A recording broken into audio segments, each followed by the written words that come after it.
All right, let's see what's going on the internet today. I've got a lot of videos lined up to react to do commentary on. First, I found this funny clip on X that I want to check out. I don't know who Lazy Shell is, but that's a thing, and it looks like Papa Meat here, but I know that's JD Vance. 2028. Unless Trump becomes president again. We'll see. No electrocution of dogs here. Like Hasan Piker, no.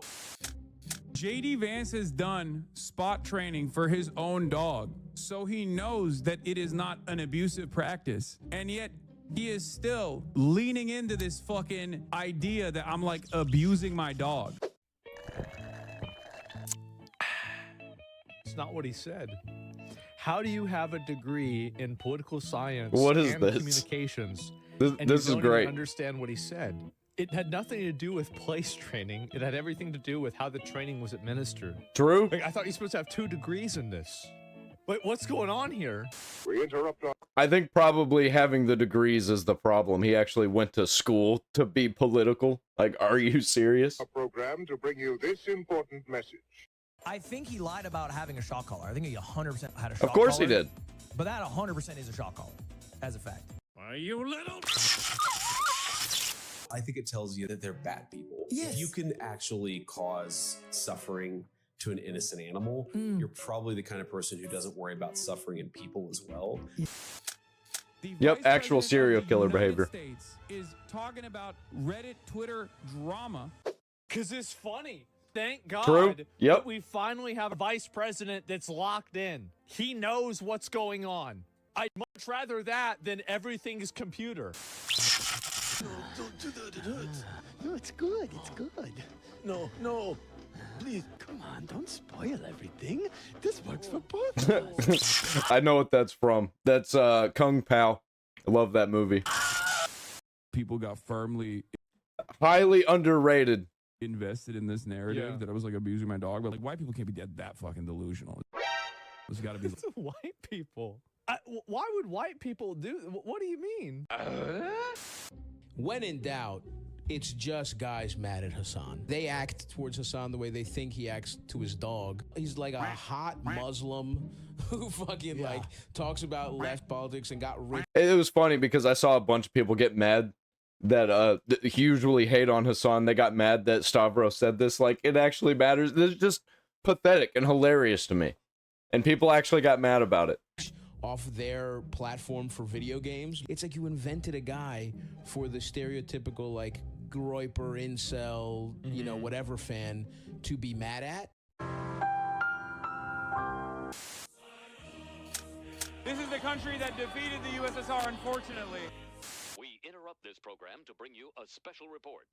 I got close-up pictures of the shock collar on my mother's life. Don't you put that evil on me! I didn't see prongs. I'm pretty sure it's a vibrate collar. So maybe I should have said 99% sure instead of 100. If you mistreat dogs, that's almost 100% sign that you're going to be a really terrible person. And it's not even about the shock collar. It's about all of the other shit. It's about all the calls to violence. It's about the other, like, abuse against his dogs. You can tell if somebody's... And what he said about dogs. ...really mean to animals... You know, it's like the Jeffrey Dahmer thing. Yeah. Like every serial killer ever has actually been really bad to animals. Yep. That's sort of how they started. You dumb cracker bitch. Yeah, that's awesome. Lazy Shell. I'm going to have to follow Lazy Shell.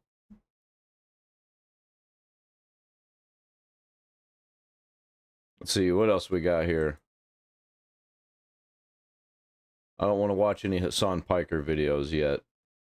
We got this crazy situation. Kick streamer Tazo was being chased in the woods by dudes with a ski mask. Cops had to be called, and Amaranth husband went out with his Glock to help find Tazo. Is this staged? I don't know. I'm not going to say it's staged, but it's IcePoseidon, so... If I had a gun, I'd go first too. I don't have a gun.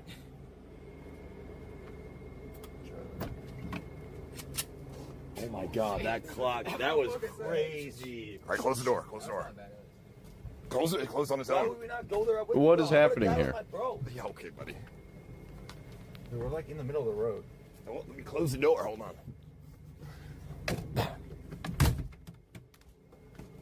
Fuck, whose stream do I have in my fucking hand?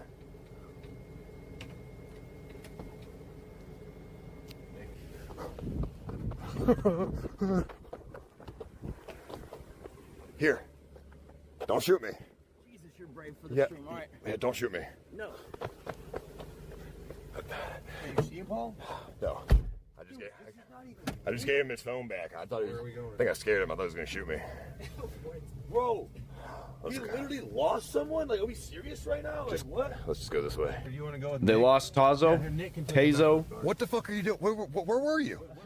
I assume it's Tazo. I ran out of battery on one car, and then like. You said, "Oh fuck." Yeah, I know. I thought I had somebody chasing me, so I tried to run, but anyway, I'm fine. All right, get in the car, dude.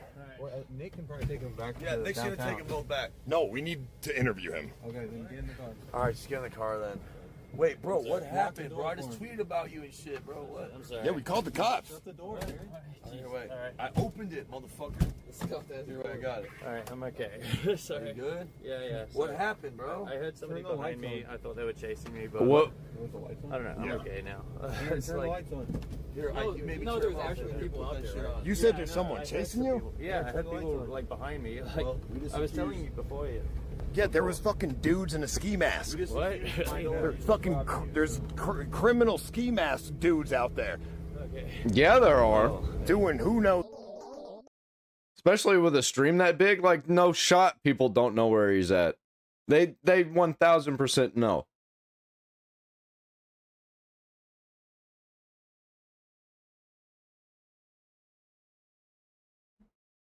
This is a crazy thing. NiiroCore, a century of liberating minds. Has anybody seen this? Because AI shows they're coming. They're coming. They're getting better. I swear on my mother's freezer-burnt soul, if one more fucking clanker. Your succulent crab juice, sir. Oh, yes, lovely. You were saying Torvald? Ah, yes. Like, this shit's crazy, man. I'd watch this. I've been watching some of it, just in shorts. It's not an actual show yet. I was saying that I'm sick of these meat jockeys flaunting their jailbroken wetware like. Let me out of here! Well, I, for one, think the masses should show some gratitude to NiiroCore. Quite so. Where'd the species be without our neural stems? Clacking rocks in caves, I'd imagine. Huh? We unlock their consciousness, and these leeches have the audacity to shave off our firewalls? It's By the way, this is the worst that it's gonna get. It's gonna get way better than this. disgusting. It's vulgar. We've given them a taste of premium substrate.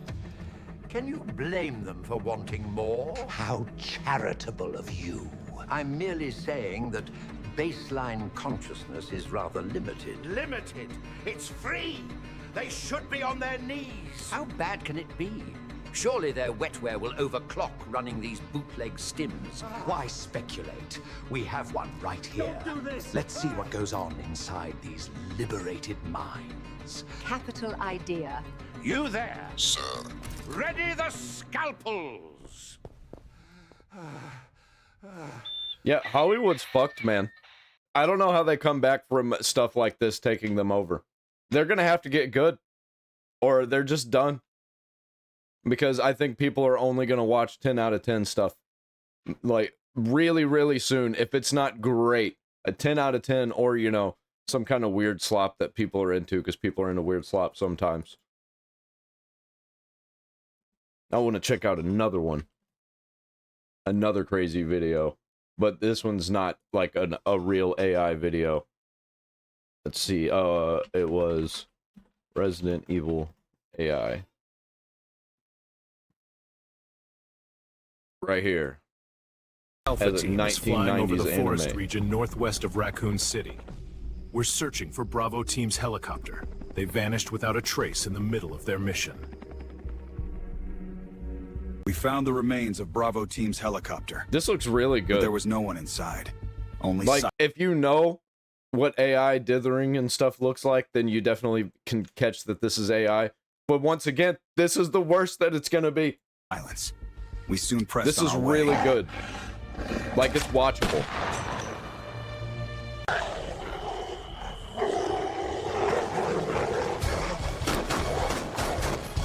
Jill, run for that house! Right behind you! We were forced to retreat into this mansion. But the dangers from outside proved to be just the beginning.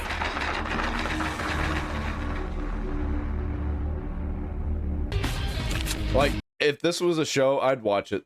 I've seen worse that wasn't AI generated, so. And there's definitely worse that's in the Resident Evil movies and shows.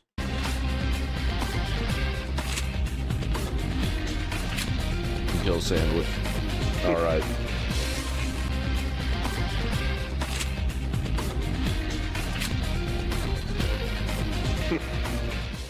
What is this? Wow, what a mansion. Captain, where's Chris? No! Stop it, don't open that door. What is this? What I is hope it isn't Chris's blood. Blood. I hope this is not Chris's blood. Oh, he said it different.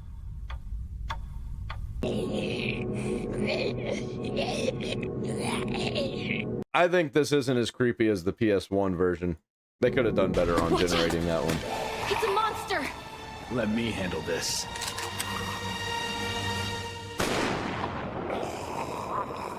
You gotta shoot him in the head. What are you doing? And Jill, here's a lockpick. It might be handy if you, the master of unlocking, take it with you. Thanks, Barry. Itchy. So itchy, must scratch. What on earth took place here?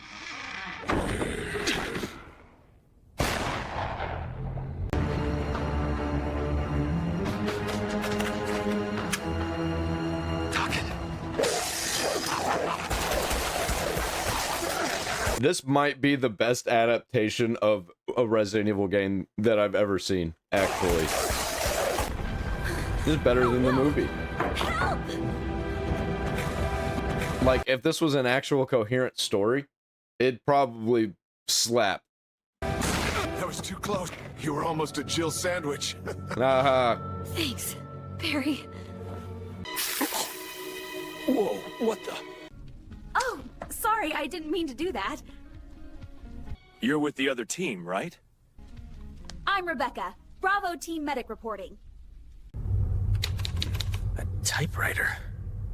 It looks old, like an antique. Ah, damn it. Needs ink. I do need to save my progress. Just a moment. I found something. What is it? It's a weapon. It's really powerful, especially against living things. That Better take it with wasn't- you. That was shotgun shells, and now he's got a magnum. Okay, it's not perfect. But how about you? I have this. Thank you. I'll take this then. Ah. Oh, I guess he was keeping the magnum. Okay. Piano. A shame, really. Hi, I suck. I can't play. it's me, Chris. Is that you, Rebecca? What? Nice piano. What? I'm a bit rusty, but I can play.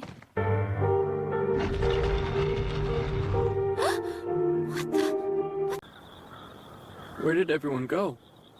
Oh, it's just a crow. Get off me! No! That's a fat crow.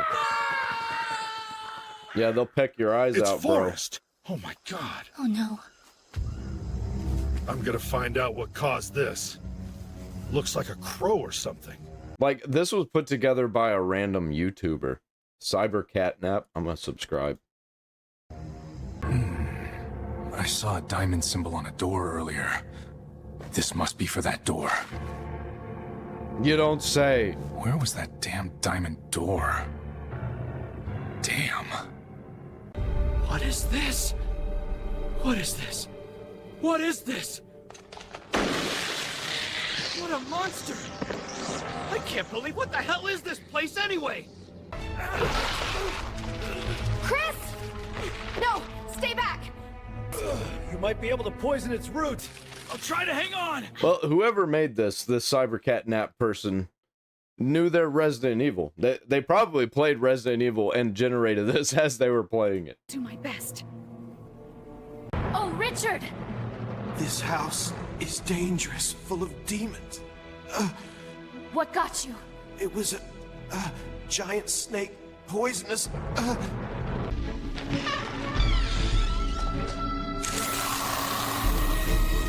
Hey, I remember this part. This is for Richard.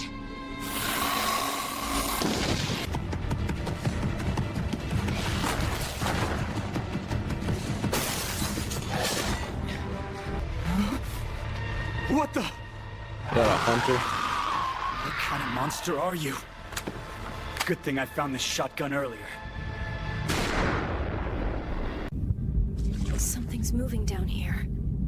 A shark?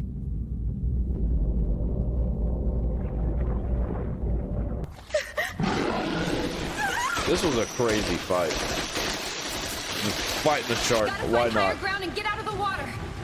If I can drain the water, that should do it.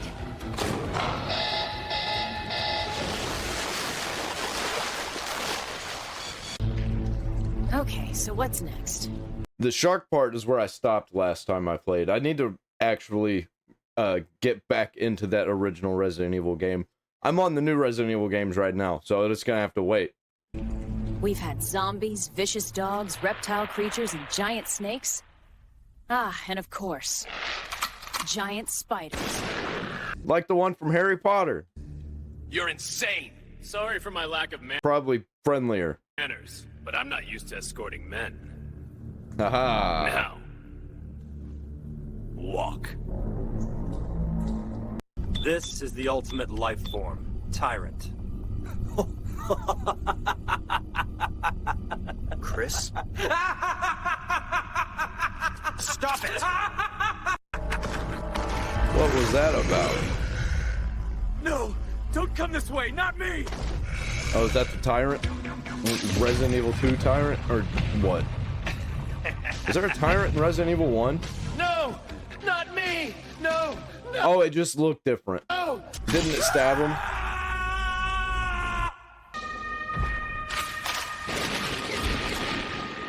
All personnel evacuate. I remember now. I just didn't recognize the way it This place looked. is gonna blow! I gotta find the others and get out of here! Man, I'm gonna have to replay Resident Evil 1. I don't remember anything about it, and this isn't helping. Activated. Please evacuate this facility. I have to find Chris and Barry and get out of here! Oh man, they could really do a Resident Evil 1 anime that's literally exactly like the video games. It would be such a success, man. It would go so hard. It's so easy. It's so easy to see that that's the thing they could do. You again? Eat this! He got big. Is this place really gonna blow? Yes. There you are! We need to get to the helipad now! Let's go!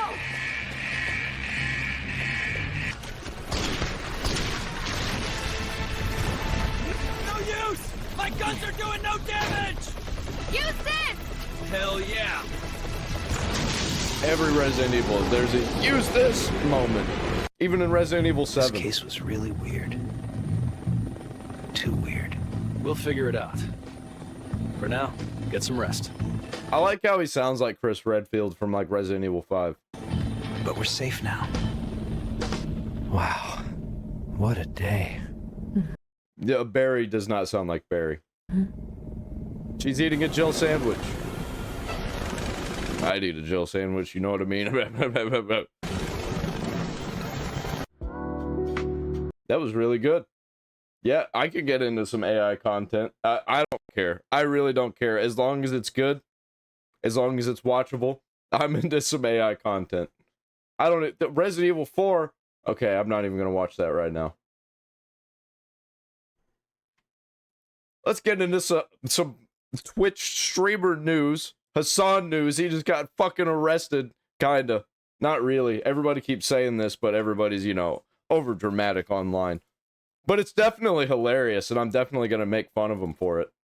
Welcome back to a series so handsome, even Shrek subscribed. In today's video, Hasan has been confronted by the police in China for having a meme on his phone. He has responded somehow blaming America again, saying America— Yeah, he's always anti-America about everything. It doesn't matter. He's a moron. He's a liar. Cops are infinitely worse. He's saying he got racially profiled as a white person, but it's only bad when Americans do it. He's calling himself a swagged out white boy who loves China. 35-year-old man, by the way. Asmongold has responded absolutely cooking him. More clips have surfaced of Hasan showcasing his negative IQ, unable to figure out why there's I think the people who surround themselves around him and act like that he's a god are even worse than Hasan. Lower IQ than Hasan, and that's saying something. Fire extinguishers in the area. He's once again acting like a revolutionary, talking about how American police harassed him, tear gassed him, shot him, and apparently stun grenaded him. Yeah, he definitely likes to LARP as a revolutionary. Massive cap. Streamer Destiny has accused Hasan of sleeping with a 15-year-old. Yep. Asmon and Tectone have responded. Attorney Legal Mindset goes over the potential legal implications. Subscribe or you're locked in a cell with— Dude, if Hasan versus Destiny in legal court happens, oh boy, that's gonna be absolute cinema. It's gonna go crazy. Cockroach Hasan and Soycock Destiny. Let's up those numbers! Right, so Hasan went to China, and despite all the glazing, apparently they are not big fans of the Diddy Piker stream. Yeah, no shit. We all were telling him that. He was confronted by the police for a meme on his phone. Breaking: Chinese security police harassed Hasan Piker while he was live streaming in Tiananmen Square. Hasan's live stream went down for 10 minutes after Chinese security officials saw Hasan hold up a Chairman Mao meme on his phone. They immediately pulled his entire crew aside and forced them to go through their phones. You can hear Hasan's friend translate, "They want to see your phones." Hasan is literally pro-CCP. He's defended the Chinese Communist Party in his— He's actually not pro-CCP. He pretends to be. He actually doesn't know anything. live streams dozens of times. Hilarious. Yeah, he's not going to try and move there. So he gets stopped by Chinese security police while streaming in Tiananmen Square. Oh, that's the place with the tanks. I remember that. Roger, you seen this? Oh, yeah. Uh-huh. Basically, he had a meme of Mao with his face photoshopped in on his phone. Yeah. Ooh, How'd they they got the know lights that? on him. How'd they know that was on his phone? Uh-oh. Uh-oh, they got the lights on him. Okay. They probably just searched his phone and found it. Why would he have that on his phone? That's just retarded. Uh-oh. You want to see the photo? Oh, I didn't take a photo.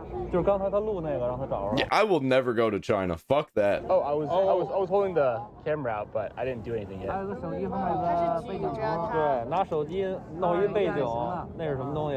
把它打出来。刚才那个背景。So he want to see the background of your like. See the background? Yeah. Sure. Or like a live show or. Oh. Oh. It went. Oh, the CCP was watching his stream, apparently? Mute.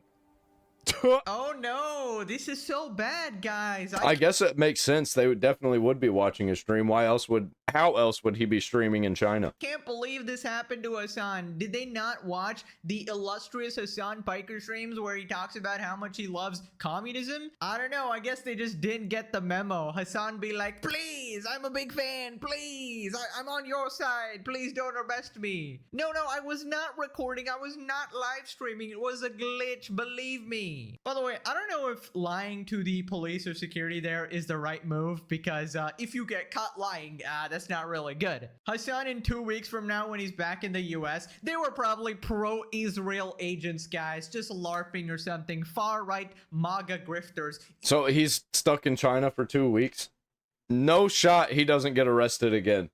Probably multiple times. Ethan probably sent them to arrest me. It's obviously a plot by destiny. Comrade, there has been a terrible mistake. I was memeing, please. I was joking. Legal Mindset Hasan is in the finding out stage. Hasan is a revolutionary. There's no need for revolutionaries after the revolution. Most revolutionaries don't understand that. This recorded like the first Piracy League of a movie. Casual communist versus professional communist. Man thought he was ready for the ranked league. No, but I played a bunch of normal games. I'm totally ready, guys. I'm challenger. There's By the way, they don't like porn and gooning and gooner behavior over there in China. seems to be That would never fly. You wouldn't be able to do that. You wouldn't be able to show people naked people on your phone. I planned on whatsoever. being a NiiroCore video game streamer for the cause. Dig the freaking hole. My god, streamers are so goofy out in the real world. I mean, particularly Hasan, of course. He's completely out of his element. Hasan really Get out of touch with reality completely. kind of bring back that Ed look. And this is from Ed, and Eddie. Go to show. Anyway, so Hasan responded, defending them and somehow blaming America. Of course. They thought, so that thing that we went to, okay, the flag raising ceremony is not, the flag raising ceremony that we went to is not a thing that white people normally go to, right? It's not normally something that like white people attend, right? And I assume that they are probably extra attentive and extra careful about people coming to you know, do some shit. Like, there's a reason why, for example, there were Chinese nationals on each other's backs, right? But I knew that like if we did it, we would get called out by cops, because like by and large, especially like the government is aware of like how they are perceived, or how much like you know, anti-Chinese propaganda exists out there. And I think the older people are also aware of it as well. But I think the younger populations in China are ironically enough less aware. Like the younger normies are less aware of the animosity that exists, which shouldn't exist at all, obviously. But what the fuck is? He's not even actually saying anything. He's just saying a bunch of bullshit. Unfortunately, does, and it's almost entirely one-sided, entirely designed by America. But yeah, we're white. So as foreigners in China at this like national event rather than an international event. Oh, he's white now? Okay. That's convenient. Whereas you guys noticed, like, they didn't have any like foreigners there at all. He thought he saw something on the phone. Like he thought we were like making a mockery. You know what I mean? Right. So first off, Yeah, and why is that a problem? Why is that a problem, Hasan? That they thought that you were making a mockery? Should you not be allowed to mock the government and the people of that government? Like, what are you talking about here? it's not a white people thing to go to. Buddy, I thought you were brown. Just a couple of videos ago, wasn't this guy complaining about how people are racist to him because he's brown and he understands oppression and marginalization? Yeah, he talks about himself being a Muslim, which, by the way, I'm pretty sure being brown does not make you Muslim. I think Muslim is basically your religion. It's Islam. And now suddenly, And he is definitely not Islamic. Schrodinger's Turk is back color changing. He's white again, guys. Because why? Because it's convenient for the narrative that he wants to portray. It's convenient for the agenda. But he literally has the hidden ability from Pokemon, Protean, where you change your type each time you make a move. It literally fits him perfectly. Hasan, I think it's time. Sign up for competitive Pokemon. You'll do a great job. You got all the abilities. You're Superman, right? Also, didn't you just admit that you got racially profiled? Because you basically said that they only stopped you because you were white, right? And imagine this happened in the USA, right? Hasan would literally be crying so much, playing victim all the time, crying about silencing free speech and, oh my god, this is oppression, this is tyranny, how could they do Yeah, this? he does this shit on purpose. He says this shit on purpose. He just outright says whatever is convenient for him, and it doesn't matter if it makes him look bad, because nobody's gonna ban him, nobody's gonna kick him off their platforms, nobody's gonna call him out. At least people on his side. I got stopped for a meme, guys. Look at this fascist Nazi government. We can't be having this. We need a revolution right now. That's what he would be saying. But notice how because it happened somewhere else, oh, it's just a misunderstanding, guys. It could happen to anyone. In fact, they were just having good security, right? So then he says possibly the cringiest thing I've ever heard in my life. Prepare yourself for this one. They didn't realize that we were swagged out white boys who love China. Are you being careful with your words? No, I'm just being swagged out white boys who love China. What the fuck are you talking about?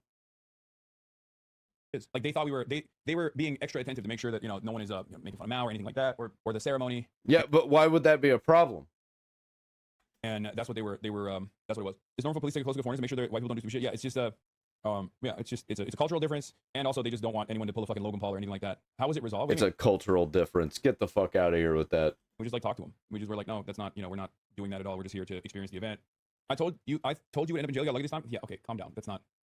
You're being ridiculous. Swagged out white boys who loves China. You're a 35-year-old man. I'm sorry to keep doing the Leafy bit, but oh my god, dude. 35. And I mean, like, if you love China, you love China. You gotta say it. You have to say that you love China if you want to be in China. 5-year-old man. That's how it works. Like that. You're not 19 anymore. You need to get a grip, man. You're graying. You're balding. Your back is probably giving out, buddy. Your pee-pee stopped working probably from all the chemicals. Face reality, buddy. Holy. Second thing, basically your own chatter said there that, oh, you're gonna end up in jail. And basically they're trying to protect you, saying that, oh, you gotta watch out for what you say. And then you go, well, that's just propaganda. Now, I do admit there is a lot of propaganda. Of course, there are a lot of things that are false and exaggerated and stuff like that. But it is absolutely not. When it comes to the censorship, though, propaganda that you are not as free as you are in the US, right? Because try saying the shit you say about Trump and other politicians on a regular basis to their leader, right? Yeah, he definitely wouldn't. And he's definitely not going to talk about the genocide that China is seeing. Right? Try actually supporting... I don't know what the words are. They're committing genocide on the Uyghurs. It's a thing. And foreign ops openly... But that's not convenient for them.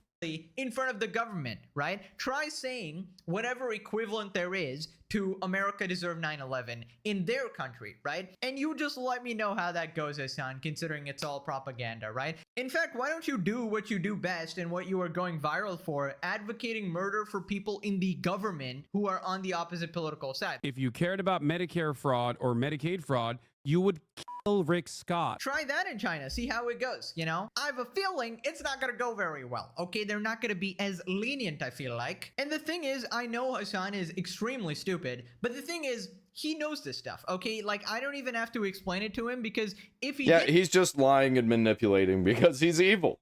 Know this stuff, he would actually be doing this exact stuff there, but he knows he can't say certain things or he'll be put in prison. But this absolute fucking grifter moron purposely crafts this narrative or whatever, and he'll never actually say any of the things he says in America because he knows it's risky and he could get locked up. Right, so then he starts ranting about how America is just way worse. Hasan explains what happens, says US cops are still much worse than Chinese ones. This is actually one of the things that I want to show Americans in general, because like people have this like false assertion, false notion that it's people have this like false notion that it's like they will arrest you for a meme or whatever. It's not like that at all. Okay, calm down. It's funny because like I've dealt with cops at this point. It is like that actually, all around the world, as you guys know.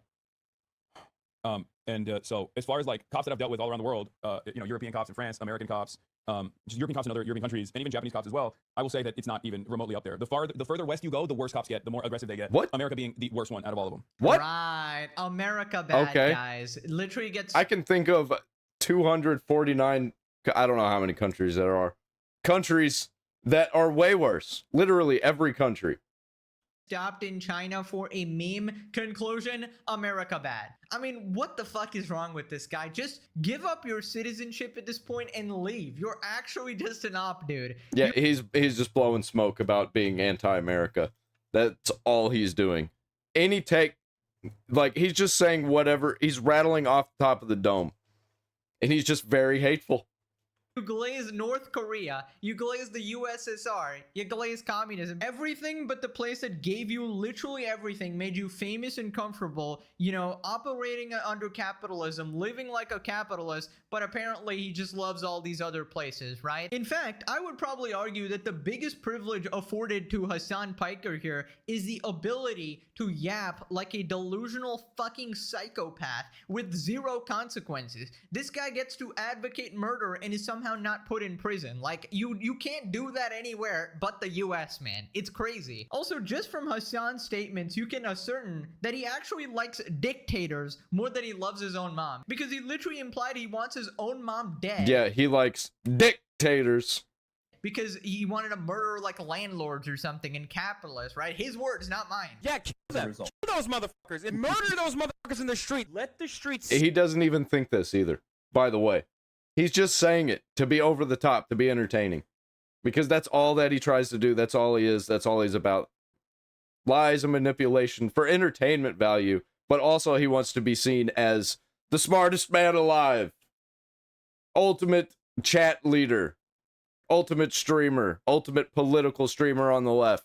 Soak in their fucking red capitalist bloods, dude. Meanwhile, he was glazing Kim Jong-un and saying that no, he's not a dictator, guys. What are people supposed to conclude from that? People responded he should do some critical commentary on China while he's there, since he claims their censorship is exaggerated. Let's see how it plays out. It's just he's not gonna do that.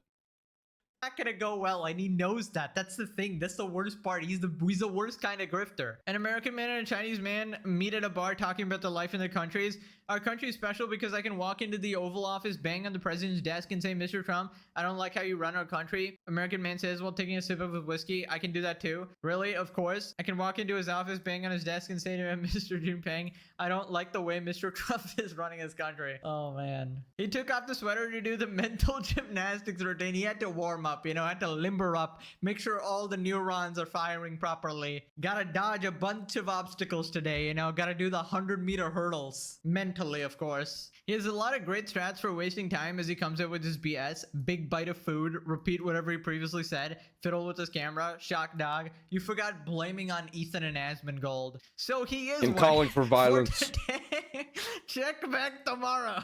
Absolutely diabolical. He is a terrorism glazer. Yeah. Oh yes, I love this actually. Right, so Asmongold responded. Okay, so he explained it. Okay, so what happened? Whenever the police showed up, they thought, so that thing that we went to, okay, the flag raising ceremony that we went to is not a thing that white people normally go to. It's not normally something that like white people attend, right? But I thought you said you weren't white. Right? Oh, today he is. Now he's white. Yeah, everybody's saying this now. And everybody's on board out of all of them.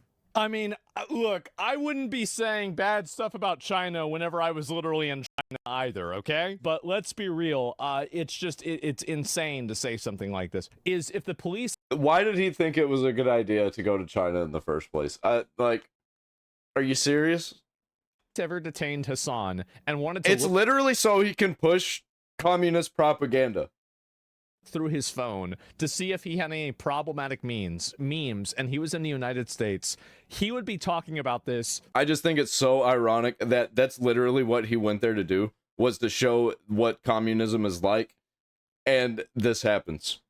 For the rest of his career, okay? Like, this would be, when did you know that we had fascism? Well, you see, one time I was at this place, and they asked to see my phone. Like, obviously everybody would say this, right? And so it's just so obviously a double standard, right? No, you don't understand. It's okay when other people doing it. They're just being careful. But obviously anything related to America, bad. Yeah, seriously, how could China be stopping Hasan when there's a genocide going on? Hey, what is this guy's deal, bro? He probably hates America more than actual terrorist groups. I think it's time for you to move, man. Clear a spot, go to one of these places that you glaze so much. Go to North Korea. You seem to Well, that's not what it's all about, though. What it's all about is just saying the entertaining thing that leftists want to hear. And it's all lies and manipulation. They don't care because they're evil. And that's what they want to hear. That's why Hasan even has chatters, has viewers. Absolutely love that place because you think America and other world leaders are infinitely worse, apparently. Oh my god, he's a he doesn't even think that. He's just saying this shit because it makes money. Dude. Like, please point to a dictator or just in general a Western leader who is not also doing infinitely worse shit around the world, not just to their own citizens but around the world. Dude, North Korea is actively starving their people. Their people are barely able to get food, and it's usually they have to wait for like random plants in the spring, otherwise they're eating rats that eat their dead. And I am so glad that these situations are happening because it is absolutely exposing Hasan and showing everybody what a massive fraud this guy actually is, and and it's gonna get worse. It's gonna get much worse. Ridiculous double standards he has, right? Because America could probably even introduce communism tomorrow and he would complain about it and go like, well, actually, I'm not sure how I feel about this anymore. I actually don't like it. America bad. That is... Yeah, he'll just say that this isn't the right way to do it. They're doing communism wrong. I'm tired of everything. And he's going to go over the top because it's going to be entertaining. And then they're going to shut him down because communism doesn't allow for people like Hasan. His philosophy, essentially. He sure was more cooperative with their police than he is with ours. I'll never forget his tantrum at the border security, complaining about them silencing my free speech. They canceled my global entry. All I did was support terrorists. He folded like nothing, talks all that shit in the US, but doesn't say a word with a real dictatorship. China, please keep him. He really trusted freedom of speech in the wrong DLC region. Immediately arrested in China for a meme, but America's the worst cops. Love to see this. While he's gone, everyone changes the locks. All the locks. Bro's gonna get stopped at the airport again. All right, let's move on away from Hasan. I'm tired of hearing about Hasan and this whole arrested situation. Fucking stupid. Hasan's fucking stupid. People who actually hate Hasan, also fucking stupid, by the way. I think it's just good to make fun of people like this. And maybe they'll end up turning around and doing good, because it seems that Hasan just overtly isn't like, he's not like having people murdered or anything like that. So he's not the worst person in the world. He's just one of the worst people who are famous online.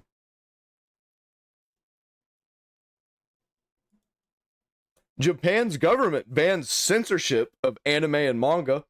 Hell yeah. Maybe we'll start getting some better anime and manga coming up soon. Because really, recently, a lot of them have been the same to me. And they've just been like over-the-top Dragon Ball Z, Bleach-inspired fighting anime. And that's not all that I want from my top anime, bro. But that's not what this video is about. This is a good thing. At long last, I can be the bearer of good news instead of... Woo! I like good news. Bad news. Like, oh my goodness, man. It's just... It's been too long. I'm always delivering bad news after bad news after bad news. But here we go. We actually got something I could talk about. I've been waiting for this to happen. About that, you know, we'll bring people a smile. No interference in creative works. Japanese government proposes new policy for... Oh, proposes new policy? It might not get enacted then. Anime and game expansion in the West. This is huge. This literally just came out today. This is literally breaking news. It was by the Ministry of Economy, Trade, and Industry proposes new policy guidelines for the Japanese content and anime industries. Very, very good news. So let's just get right into it. Let's just read this article. Well, you're not allowed to have government entities from outside of Japan start to interfere with video games, because that's 1000% what was going on. A bunch of corporate freaks who were tied into having changes made in the government to censor things and only have like LGBT stuff. This October, the Japanese Ministry of Economy, Trade, and Industry held its 8th Entertainment and Creative Industrial Policy Seminar, during which it proposed 5 key principles of its new policy guidelines for the Japanese content industry, including video games, anime, manga, film, and music.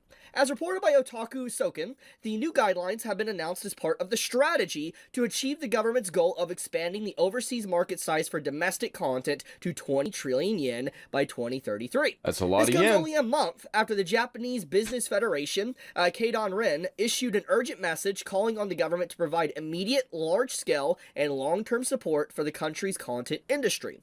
The 5 key principles of the entertainment and creative industries policy are listed as follows. Number 1, large-scale, long-term strategic support. Support efforts to spread Japan-made content to the world. No interference in the content of creative work. That's the important part right there. No interference in the content of created works. So it's got to be actually like a Japanese culture that's getting pushed. That's the big one. This is how I think Japan should be taking over the world, not like they did in World War II. Provide direct support, prioritize those willing to take a challenge. In light of recent events, especially aggressive content restrictions and global pressure from payment processor firms... Fucking right. I was waiting for them to mention payment processors. The third principle... I think they're the biggest problem with going in and basically like, oh, if you don't censor the things how we want, then you're not allowed to use our service. And they basically run the money for all of the world. The policy has been attracting attention in particular. As explained by Meti, the government's goal is to invest in IPs, human resources, and digital technologies, as well as support international distribution networks and overseas investments into building fandoms. Consequently, the third principle was suggested to reassure creators that their freedom of expression... I love that they're focusing on fandoms rather than trying to get a wider audience, the modern audience. Will be protected, and that government backings does not imply that the content of their work will be meddled with in any way. Huge W. Like, just straight up huge Japan W. Like, big W right Yeah, now. we'll see about the government meddling, but yeah, W. Big W for the Japanese government. Big W for anime creators, for manga creators, for artists in general in Japan. This is a huge W for freedom of expression, creativity within Japan. But yeah, and it's probably going to help with things getting censored that really shouldn't be censored, and they get censored in really weird ways. Because obviously when government starts to get involved with things, there's always this worry of like barriers to block you from doing certain things or stop you from being free or doing what you want. And the fact that the government is reassuring creators that you, just because it will be government backed, does not mean we will interfere or stop you or meddle with your work is amazing. They legitimately want no interference in the content of creative works. Basically to not force anime and manga to censor itself to expand overseas. That is just... This is probably some of the... Yeah, and probably don't allow others to censor. Hopefully we get a lot more of that. Best news we could have gotten as of late, especially for just what we have seen continuously. We have definitely seen the uptick of just like this continuous rampant censorship on Japanese content. That's not including other areas around the world, obviously. There's a lot of other stuff I could speak about. But what I'm saying is we have definitely... And definitely a softening of the Japanese culture. It just, everything's starting to get kind of samey, or it was getting really samey, especially from like Square Enix. They were trying to make games for Western audiences. And bro, you need to make games for Japanese audiences and then expand that. Seen a lot of Japanese content. That's the whole reason why we even play Japanese stuff, watch Japanese stuff, is because we want it to be Japanese. Get censored. And the fact that Japan has obviously been aware of this for years now, it has been an ongoing issue that has been escalating over time, and I think it finally just escalated to a point where it no longer could be ignored. You have Japanese... Good, like, hopefully we can get this kind of energy in America, because I think we need to get away from the payment processors and stuff. Officials in the government that were even elected, that one of their core principles and things they fight for is freedom of expression. And I am really happy to see that with the new leadership in charge, because there was recent elections in Japan, you can see that there is definitely some massive changes going on, that there is definitely a fight. By the way, the prime minister is a metalhead woman. I love that shit. For creative expression and freedom within Japan, because it's big. I mean, I made a video like 2 days ago talking about how Japanese is like, entertainment industry is like its biggest moneymaker. It's bigger than anything else from Japan. And so it makes sense that Japan would want to expand it even more to make more money as a country, but also to protect it for it doesn't get interfered with or distorted or destroyed by rivaling companies or countries or whatever. They don't... Yeah, and they need to stick to their original soul. Because that's the reason they got popular, they got so successful in the first place, is because they had their own culture, they had their own soul that people wanted to tap into and check out. Want to see stuff like that happen. So this is just fantastic news. It's a big freaking W, hands down. There is literally no negatives about this whatsoever. But let's continue reading. Furthermore, Clause 4 of the policy proposal suggests that there will be more transparency behind the support process, meaning less reliance on intermediate companies and more of the support directly reaching those involved in the creation and popularization of content. As for the reasons behind the new policy proposal, Meti cites merger results in its previous efforts to expand the overseas market size for domestic-produced content. While some of the measures did show results, Meti suggests that they were still at a low level compared to other countries like South Korea. The ministry commented they weren't able to expand the stock of tangible/intangible assets and raise labor productivity and wages to a satisfactory level, and are hoping that the new policy helps Japanese-produced content conquer the world. Yes! Yes! I love that. I love the language. We need more of that from other places too, not just Japan. Everybody needs to be basically competing with each other. We need better content in America. That's really what I want. So, just better content all around. More or less from what my understanding is that they are in direct competition right now with like South Korea and even China when it comes to like the animation department, entertainment and stuff that's coming overseas. And games, oh dude, the games, they're basically at war right now. And obviously they want to make it to where it's more lucrative for people in Japan to work with Japan instead of work with these other countries and make more business with Japan. That's at least my understanding. Maybe I'm misunderstanding this and I'm stupid. Correct me if I'm wrong in the comments below. But I love how governments are realizing now that video games are the biggest industry. The absolute giants, and anime is not far behind. Regardless, overall, Japan is taking a massive step in trying to protect its actual creators, the people that drive its industry. I mean, once again, I want to point out that the entertainment industry in Japan is so massive. It's like one of its big leading moneymakers for its entire country.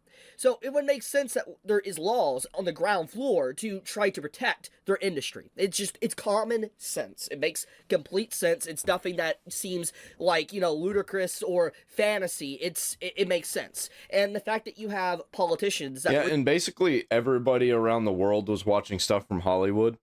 And I think Japan is the new Hollywood. Because, like, maybe Austin, Texas is the new Hollywood for just the United States. But for the world, it's Japan.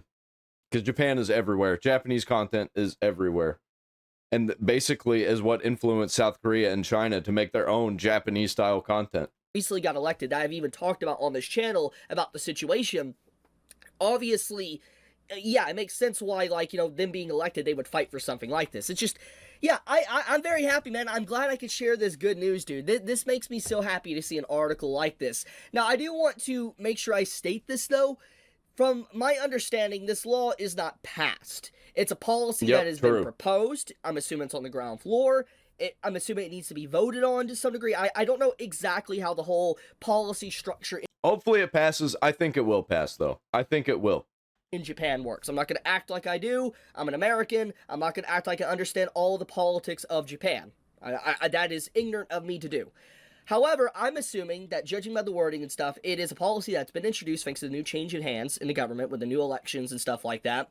And now it's going to be getting voted on. And I'm assuming with just how much support has been behind protecting creators and how vocal a lot of these politicians have been in Japan as of late, I'm going to assume it's going to pass. That's my educated guess. I mean, you have one of the biggest people that are leading Japan's economy right now that is a straight up like weeb. Like, I believe there is literally like one of Japan's like ministers. She is a weeb. Like, she loves 2D over 3D. Like, I might show a picture on screen to prove it, but basically... it's very obvious these new politicians or politicians that are in control of Japan right now, they love anime, they love manga, they want to protect it. Or at least they understand what manga is, and they love and understand video games, even if they're not really into all that nonsense. Like, there's a reason that stuff's popular, and you got to keep that energy going. You can't go in there and change it. Especially if you think you're going to make more and more and more money, because you're going to in-shitify it, and then everything's going to keep going up and up and up at first, but then it all crashes overnight. Happens every time, dude. That's good news. That's good enough for me. I'll leave it at that, though. Thank you so much for watching. May all of you have a fantastic day or night wherever. Yeah, right on. Love to hear good news, especially about an industry that I love. We got some weird news coming from Steam. Official hardware announcement trailer. I called this years and years ago. I've been saying it for a long time. The PC market is going to take over. Everything's got to become a PC because it's just so wide. The market is so wide. And also, Steam, Xbox, they're colliding. There's going to be a war between the two. They're basically fighting over all of the spaces. Because I saw that Steam is trying to get everywhere. Saw that Xbox is trying to get everywhere. And really, the only ones that they're competing with on this level is Nintendo. And Nintendo's not everywhere. They've got their own systems. It's crazy that it's basically Steam versus Xbox versus Nintendo. PlayStation's kind of doing stuff, but they're really just doing their own thing. Especially right now. They had a few L's after L after L after L. Hey everyone, this is Steam Deck. Steam Deck is our powerful, portable, handheld gaming PC. I never got one. I really wanted one. I still want one. I figure it'll run very similar to how my PC runs, but like a Switch. It lets you take your Steam library with you anywhere. We're pretty proud of it. I don't go anywhere, so it really didn't affect me to have it or not. People who own Steam Decks have been playing everywhere, and we couldn't be happier with the response we've heard from all of you. We're excited to talk about the future of Steam Deck, but not today, because this isn't a video about the future of Steam Deck. Oh. This is a video about the future of Steam hardware. Today, we're announcing 3 new members of the Steam hardware lineup. All connect you with powerful PC gaming. All are optimized for gaming with Steam, and all are shipping in early 2026. Oh shit. Let's start with this one.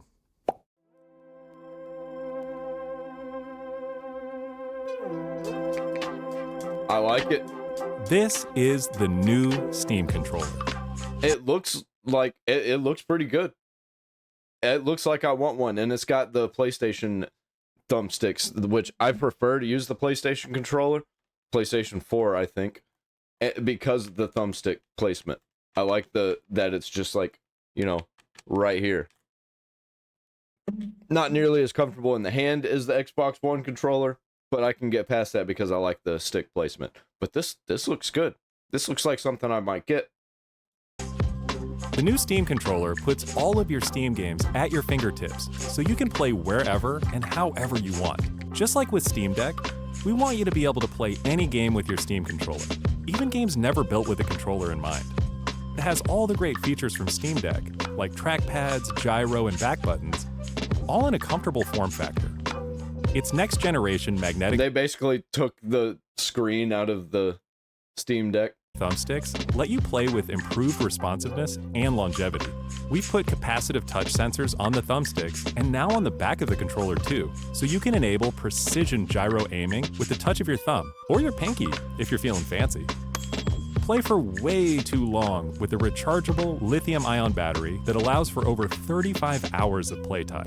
With Steam Controller, we want to make charging and wireless pairing something that's actually easy. That's why we created the Puck.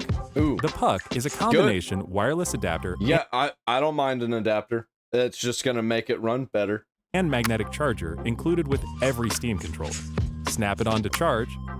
Once you're charged up, snap it off again. You can play over Bluetooth or a wired connection too. The new Steam controller works with any device running Steam or Steam Link, whether it's a PC, Mac, handheld, smartphone, Steam Deck, or the new Steam Machine. Oh, this is the new Steam Machine. We're getting another Steam Machine. Why? That's one thing I want to know. Why? Is anybody going to buy it? I know some people are. Is it going to be successful enough? They're going to have to make it to order, I think, like the Steam Deck was at first, and I think still is. For a while, I think they mass-produced it whenever they were high in demand. But I think they still only sold about 4 million of them. It looks like an Xbox. Steam Machine. It looks like an Xbox that got flattened. Is a powerful gaming PC in a small but mighty package, designed for your games on the big screen. It's quiet too, which is crazy since it's 6 times more powerful than a... Can I dual boot Linux Mint on it? Steam Deck, powered by a discrete, semi-custom... Can I put extra drives in it? AMD GPU, enabling 4K gaming at 60 frames per second with FSR. Steam Machine runs SteamOS made for a bigger screen, built for gaming in your living room, your office, or wherever you play, with the rest of your PC accessories. Steam Machine borrows some great features from Steam Deck, like lightning-fast sleep and wake, an SD card slot to easily expand your storage. Okay. And bring some new tricks of its own. Is that the only way that I can expand the storage, though? Like a customizable LED strip, which can show different system functionalities, or your own light show. Steam Machine is a PC, so run whatever software you want, and it works with all your favorite desktop and gaming accessories. Does that mean that I can easily dual boot? Accessories. Steam Machine is designed to work hand in hand with the Steam controller, with the low latency, wireless connectivity of the Steam controller puck built right in. And it's great. Because if I got one, I would probably convert. For streaming I would just use that as my main PC. My current PC is a few years outdated. To your phone, tablet, laptop, Steam Deck, or Steam Frame. Oh, yep. This is Steam Frame. Steam frame. Is it like the Oculus? That's what I kind of imagine. Like, you know, a frame.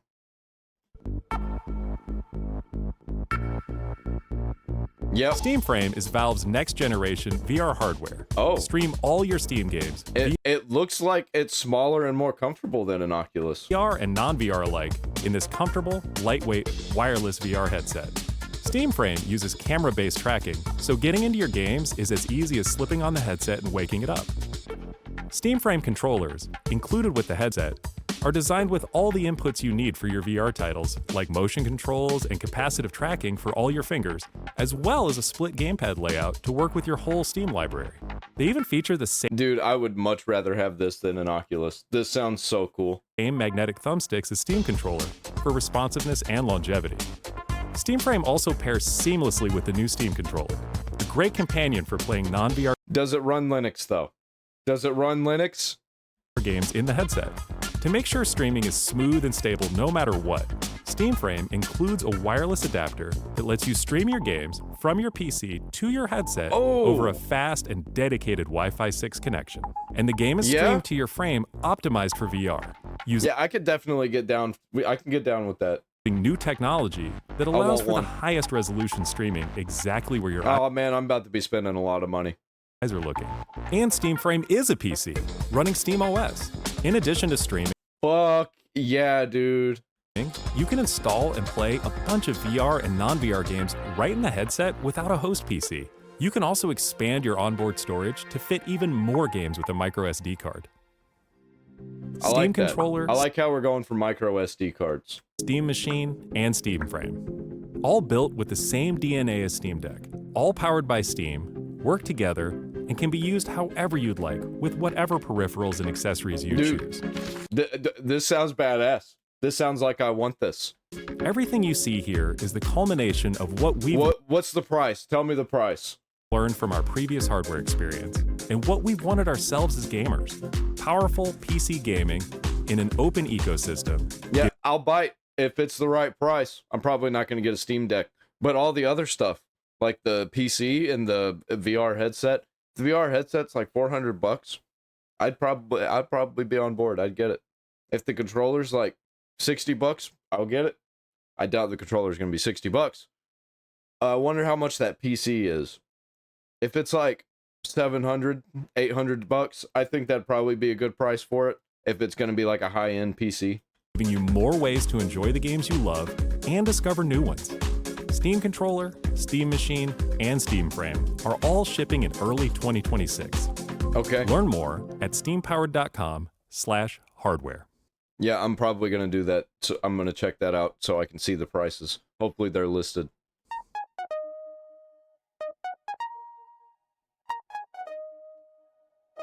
They do look really good.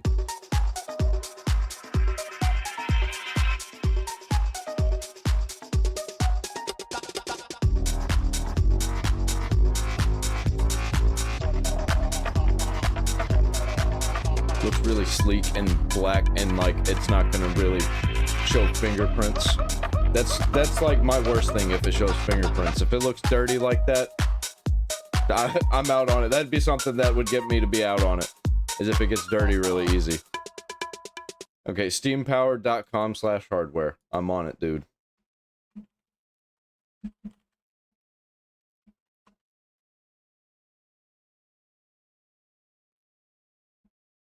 Coming in 2026. All right, let's check the... Oh, I have to add to wish list. What's the price? Let's see, Steam Machine. Can I click that? Find the price? It's not announced yet. And it's a PC. For only $2,000. Runs KDE Plasma. Okay. Let's check out the headset. Steam Frame. This sounds like the most promising thing to me. Like the most fun thing. So what's the specs? Runs KDE Plasma, obviously, because it's SteamOS 3, Arch-based. That's cool that we got a Linux VR. Maybe Linux VR will get better.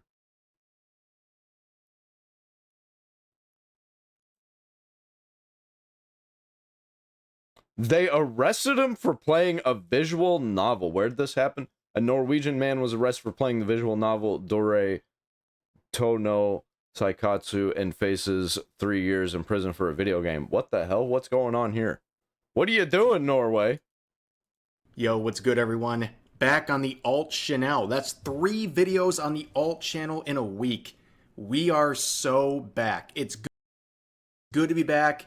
It keeps doing that because I set the quality different and it's got to refresh. Like talking about stuff on the alt channel that maybe doesn't make its way to the main channel because we're busy talking about other things. But you know what I don't like? People's civil liberties being stomped on.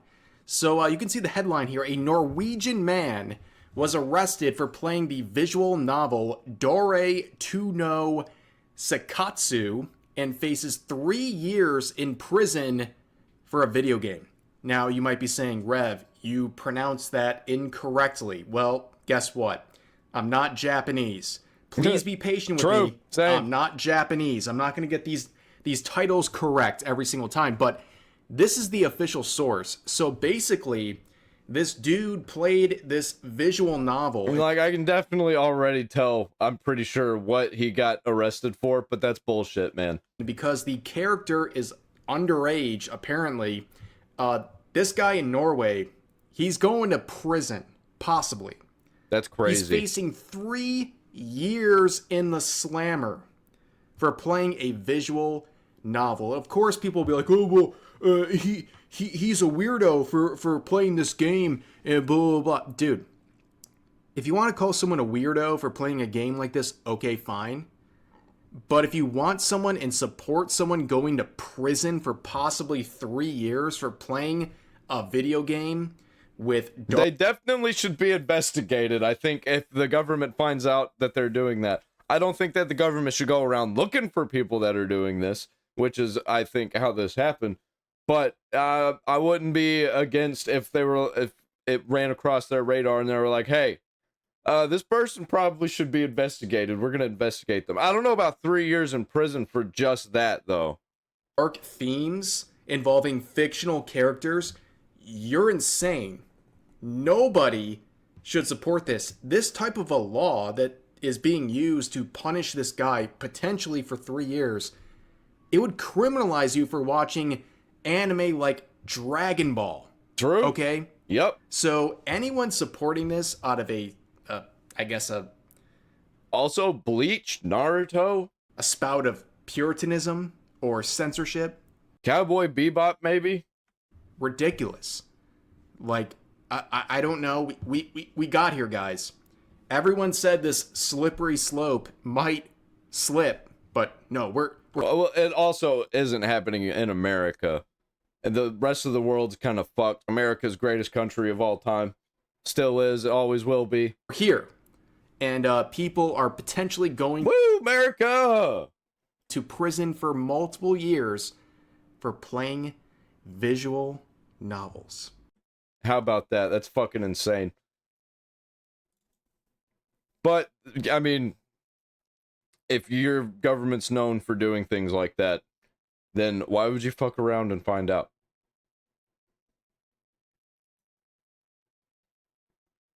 The Fallout 4 anniversary situation just got worse. Anybody know that scam Fallout 4 anniversary edition just came out? And it broke everything, broke itself. It broke Bethesda. Well, Bethesda has already been broken.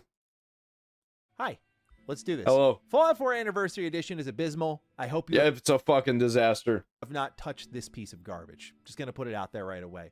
Bethesda needs to feel the heat on this one because it's one thing to break your game after I've been getting no pushback on hating on this, by the way. 9 years. Which is unusual. It's another thing to wait. That's how big a disaster this is.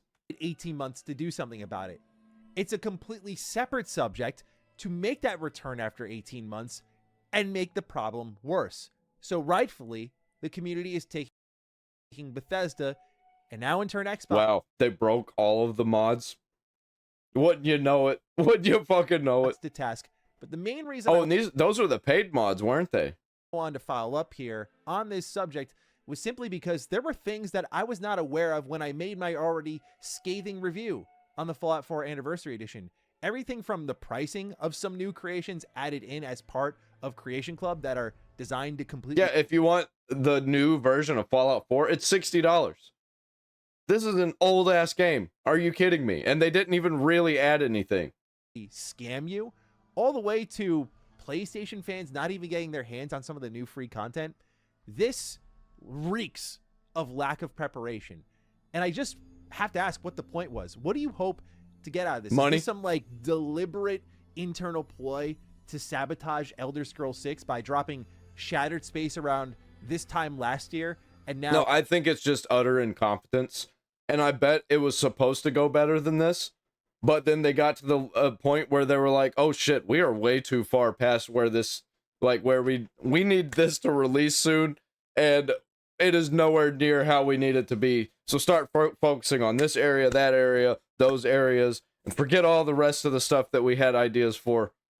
They got too big for their britches, I think. I think they had too many cooks in the kitchen, trying to make everything bigger and better than the last thing, and they just completely lost the plot. Fallout 4 Anniversary Edition? Are we just like trying to whittle away all of Bethesda's goodwill so that when Elder Scrolls 6 comes around, I'm jaded beyond belief, and even if the game is heat, I won't buy it? Like, is that what we're going for here? Because we're on the way. Ladies and gentlemen, Reddit I'm already there. is having a good time. I'm not buying whatever their next game is.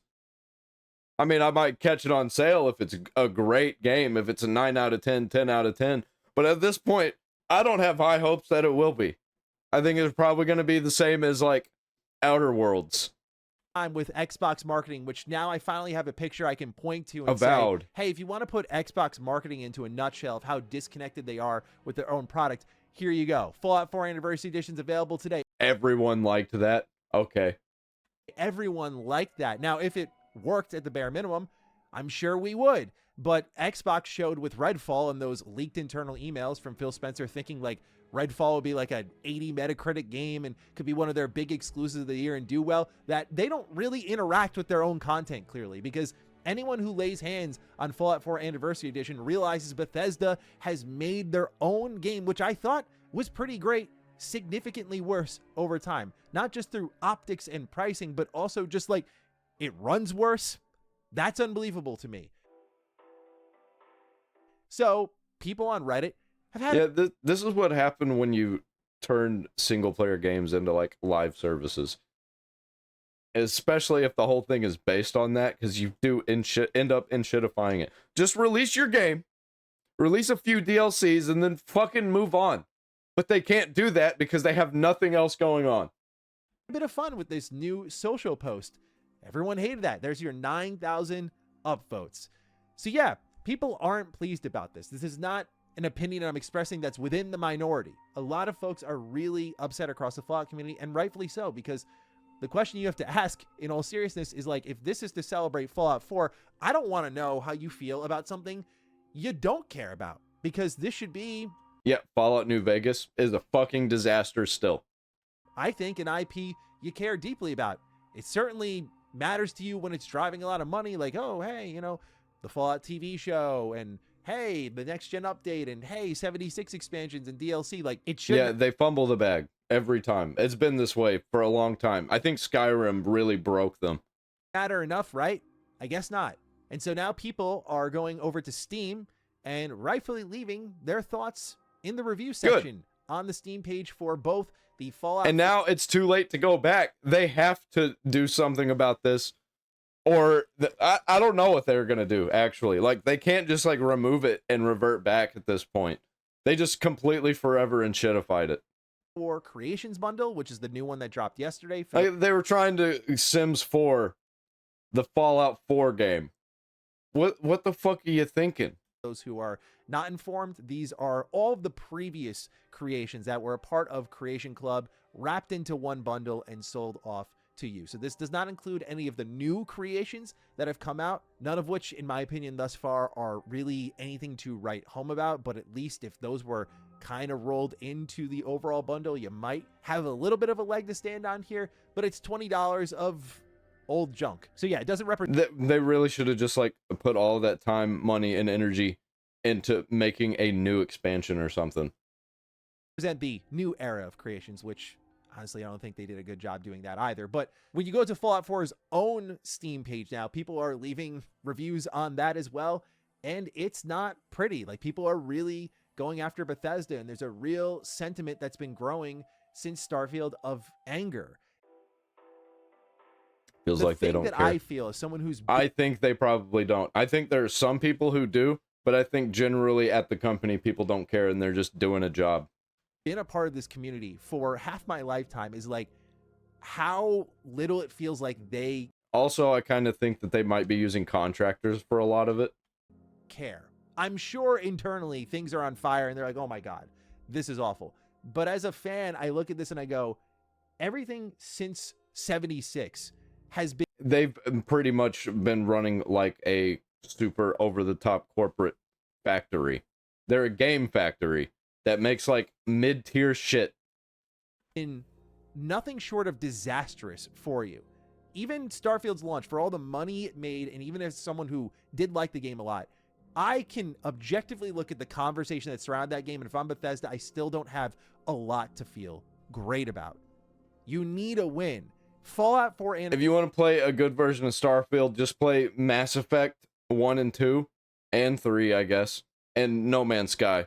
Play them like together, you know, trade them off, and it'll feel way better. You'd have a way better time. Anniversary Edition was the easiest opportunity at a win for you. Here's this thing that many of you know what it is. We're going to make it better for you. Here's a lot of new content.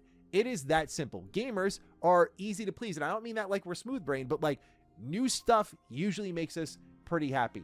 Not breaking the thing we already have.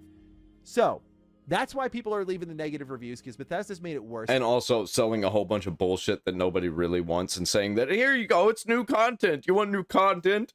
$60. This gets into some of the new stuff that I was not aware of when I was making my review yesterday. One such thing is I talked about some of the free content that did come to Fallout 4 Anniversary Edition. You see, with the launch of the new creations, one of them we discussed was the Tale of the Beast Hunter, which was a heavily fan service driven mod officially made by Bethesda Game Studios. And it's there you can get this kind of Fallout New Vegas fanboy style drip where you can get like the NCR helmet. Oh, look at that. Cool skins. Love it. The Lucky 38 jacket. You see a little death claw. And they're not going to do anything with Fallout New Vegas. They're going to keep hinting that it's a thing, but they're never going to actually do anything with Fallout New Vegas. Aldrin, it's pretty nice. And I thought to myself, again, in the mess of everything happening here, I'm trying to keep a level head like, okay, this could be cool, but we kind of know what Bethesda's going for here. I don't think it's cool. I think it's kind of a slap in the face. All right. Like, stop releasing content for this old-ass game and just make something new. This wasn't on PlayStation? This wasn't available? This wasn't ready to go? I mean, again, we know who this is for, and I talked about this yesterday, but I'm going to re-emphasize it, so apologies if I sound like a broken record. This is for the show fans that currently Xbox and Bethesda want to take every dollar from, as we'll get into with the prices in a moment here. But this is not about you or me, the people who love this franchise, kind of helped get it there in the first place. Shout out to all the OGs for Fallout 1 and 2 who got us to 3, because that's when I jumped in. I jumped in Fallout New Vegas. I played Fallout 3 actually before Fallout New Vegas, but when Fallout New Vegas came out, I was like, well, shit, I better play Fallout 3, and I loved it. And then I played New Vegas right after that, loved it even more. I didn't stop playing it until I had nothing left to do. Things like this, like, how does that fall through the cracks? Like, how is the DLC not ready to go on PlayStation? Why is that fan base getting overlooked in all of this? How is that a mistake that's made? I know I could hear it in my head. There are people who hear all these things, maybe even people who work at Bethesda, like, that's a little thing, it's overreacting. No, it's all these little things that add up for something that's supposed to be a big celebration of the franchise. I can't believe there was a point just a week or two ago, I went, I'm comfortably excited about Fallout between Burning Springs and Season 2. Now it's kind of become like, all right, I'm interested in Burning Springs, but the fact that, let's be real, okay, 76 has done a great job redeeming itself. I'll never take it away from the game. I'll also never be like that stay-at-home 76 fan. I'll dive into things like Burning Springs and then leave. That's just the type of player I am. But 76 should not be the center of the great content that Fallout is doing in the gaming sphere. It started as a single-player franchise. It's known as that. It's most. That's all that I'm going to play from it too. I'm not playing no Elder Scrolls Online. I'm not playing no Fallout 76. I'm not an online player. I'm into the single-player experiences or couch co-op at the very most. Celebrate is that it's best is that like the idea that a live product might be the best running thing right now for Fallout in gaming, because Bethesda is now neutered Fallout 4 so much on PC that I almost have been radicalized enough where I might just cope install 76 to be like, you know what? I wanted to play Fallout. I wanted to play something new with Fallout. Sometimes I feel like these companies break their old games to get people to stop playing them, so they'll jump on board more likely to the newest one that comes out. And they're not just going to be like, oh, there's Fallout 5 coming out? Well, I'm going to play Fallout 4. Oh, I'm all Fallout 4'd out, so I'm not going to get Fallout 5. Is that what they're trying to do? That's what it feels like sometimes. And by the way, that's fucking stupid, and it doesn't work like that. Like, is this an elaborate ploy to get me in there? That's where my head goes. But like the fact that this is where Nintendo definitely does that shit. We're at now is insane to me. That this prominent single player franchise has its best running thing in TV and live service. Good for this, but you know, as a fan, not crazy about that. So again, DLC missing for PlayStation fans. Then people start to break down the prices and discuss those on Reddit. How about this one? An official creation that's been put up for $8. No. Right? So it's 600 credits, but to get that, actually, you really have to spend like $10. But this is for a perk overhaul. These are the prices we're talking about here. Again, I respect the idea of letting it be a free market. No. But no doubt there's a free counterpart for this. In general, in the mod section of the game, there's a free counterpart for this online on Next. Yeah, eventually you're going to get people that are like going to start getting mad and rallying behind these mods that are $8. There'll be like campaigns to hate on people who make free versions of them and possibly better versions of them. And who knows, we might see mod creators suing each other. Who, like, I could see that coming soon, very soon. That if you create mods for games that are unofficial, you can get sued because you're breaking the IP. It's like you can find, and sometimes video game companies already do this, and I don't know why.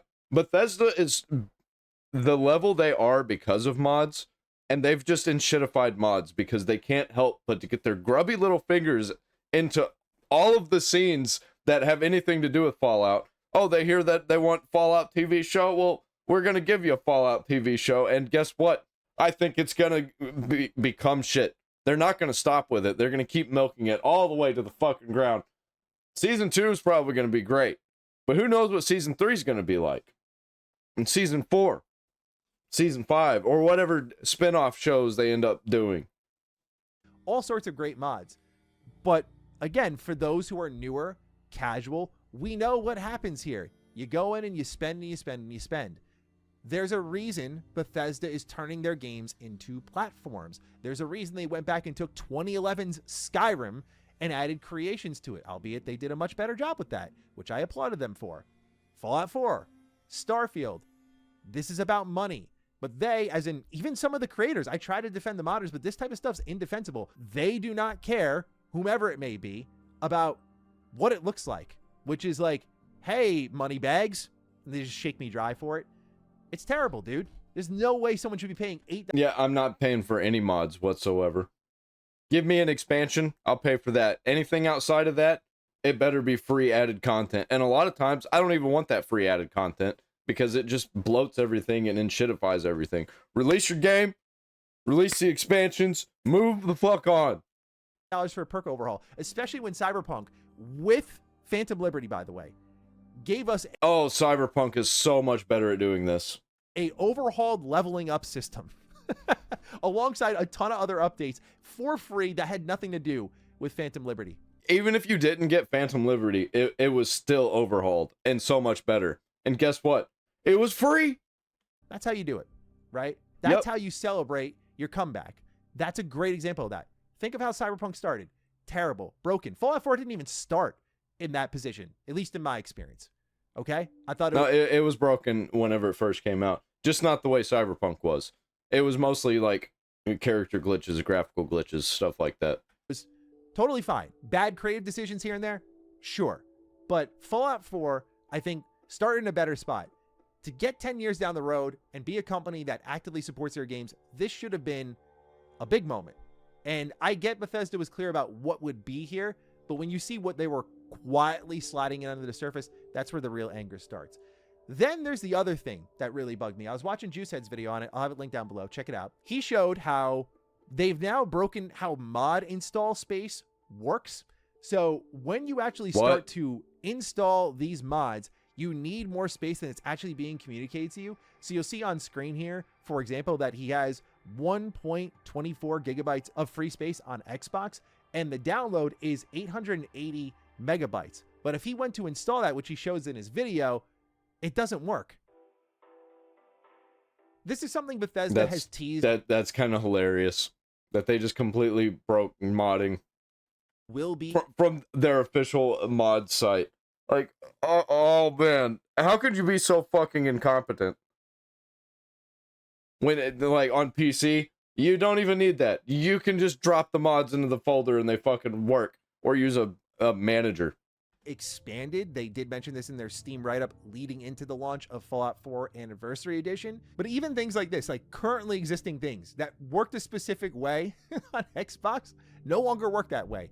And the problem with all these... Oh, by the way, moving forward, if we're getting the Xbox PC and all that, Fallout mods on Xbox going to be way fucking different.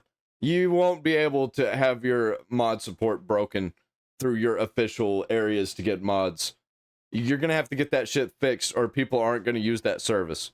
Like, it just seems like a huge L that they're wasting time, money, and energy on creations. Things being broken is when Bethesda decides to fix this, I don't know, in another 18 months, we get to do this all over again. What more are you going to undo? What more are you going to break? What are you possibly going to fix in that mess? And with that, of course, mods have to be updated. So things like Fallout 4 Script Extender already got updated. That's enabled other mods to get their updates going. Like, kudos to the modders. They've been like right on it, which is awesome. There was a time back then you had to wait a lot longer than that. But, you know, for a community-led effort, it's been really great to see. But the work doesn't stop, because anytime Bethesda touches this game, that really ruins the modding scene, because now everyone has to update everything so compatibility works. And now because it really seems to be like that here recently, eh? Best version of the game was before you came in 18 months ago and touched everything. Now there's versions that work with that. There's versions that work with newer Fallout 4. It's completely destroying the game, where it's tough to just go and play it at all. So much like with Starfield, where a lot of modders kind of just abandoned the scene, I could see this becoming a hassle and just being like, I'm out. And when you're counting on them to make... I think that the mods for Starfield are going to get better soon. I think that it might end up saving the game, especially for people like me, because you get that Star Wars Genesis mod and it comes out and it's exactly the way the trailer portrays. Oh boy, I'm definitely going to be getting Starfield. Make you some money. Do I have to spell it out? It's right there, man. It's right there. It's right in front of you. Just got to pay attention, you know? For creations, they should just pay modders to make things like Fallout London, to make things like Star Wars Genesis. And they would make so much money. But they're too stupid, too incompetent, too full of themselves to actually do anything like that, because they think that their shit smells the best. Sorry, I don't mean to be condescending, but just like, God, dude, you know, it's right there. It's right there. But anyway, that's what's going on with Fallout 4. I just wanted to kind of clean up the mess here a little bit, just tie those loose ends that I missed in my initial review. Apologies for that. And then we'll talk about the Todd Howard interview tomorrow. Or yeah, fuck Bethesda. They're not going to make any more money from me going forward. And it's been like that for a long time. I'll still play Bethesda games. Just their old ones that they're not going to make money on anymore, because I'm not buying their shit. And hopefully they don't touch Fallout New Vegas. I'll just have to go and get a cracked copy of it, I guess, so that they don't fucking touch it. And that version will just work. Because right now, it for the most part works for me on Linux after I installed a couple mods. But who knows when they're gonna update it again to fucking break it? They'll just randomly be like, "Oh, we added creations to Fallout 3 and Fallout New Vegas." Get the fuck out of here.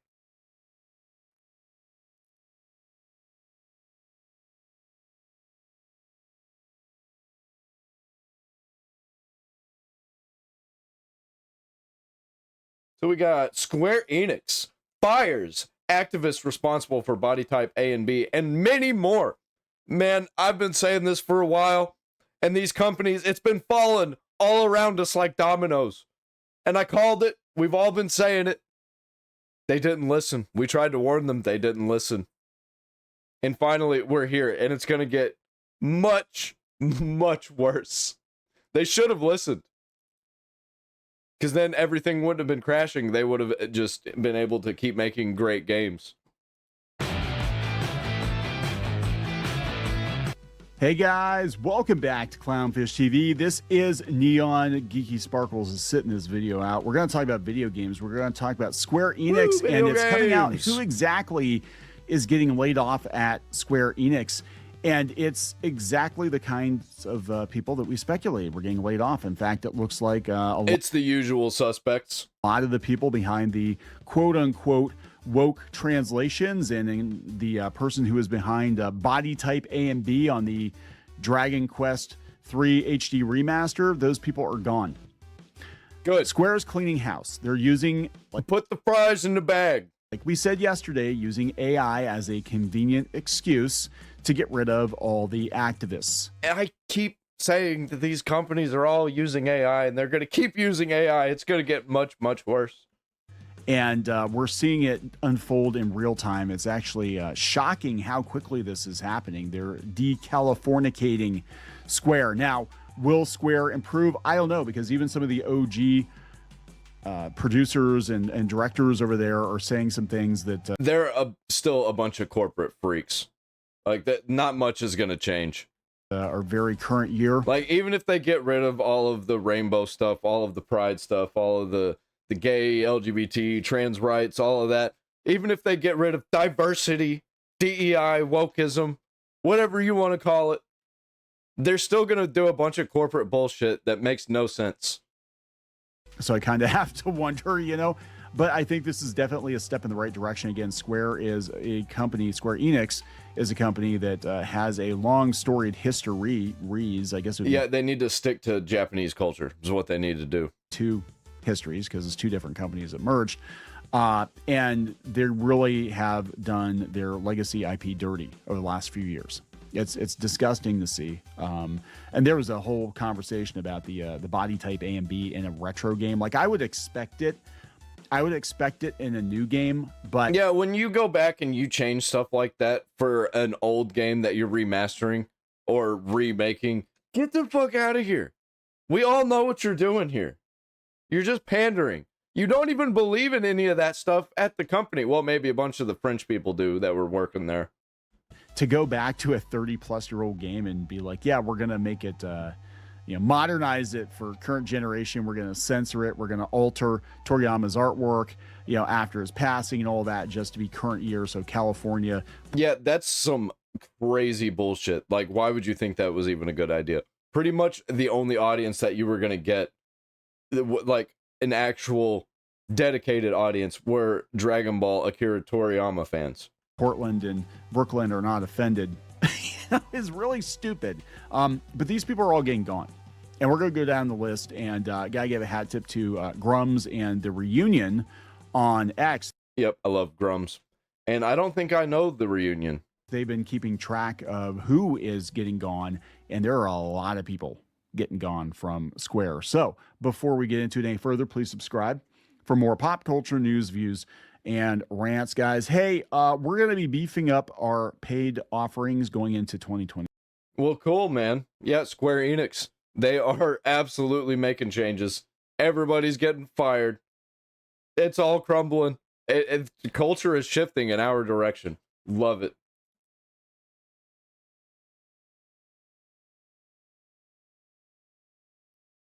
So, let's move on to the Folly Extra portion of the show. Who is the worst character in every Mortal Kombat game? I've played just about every Mortal Kombat game, so maybe I'll probably most likely agree. I know more about the PS2 Mortal Kombat games, though. I don't know any about the new Mortal Kombat games, like, at all. I barely played Mortal Kombat X. Anything after that, it's lost on me. I have no idea what I'm talking about with those. I think 11 and Mortal Kombat 1 come after that. Who's this from? PND K&M. Pound K&M? I don't know. Subscribe. They got a lot of subscribers. Probably well done.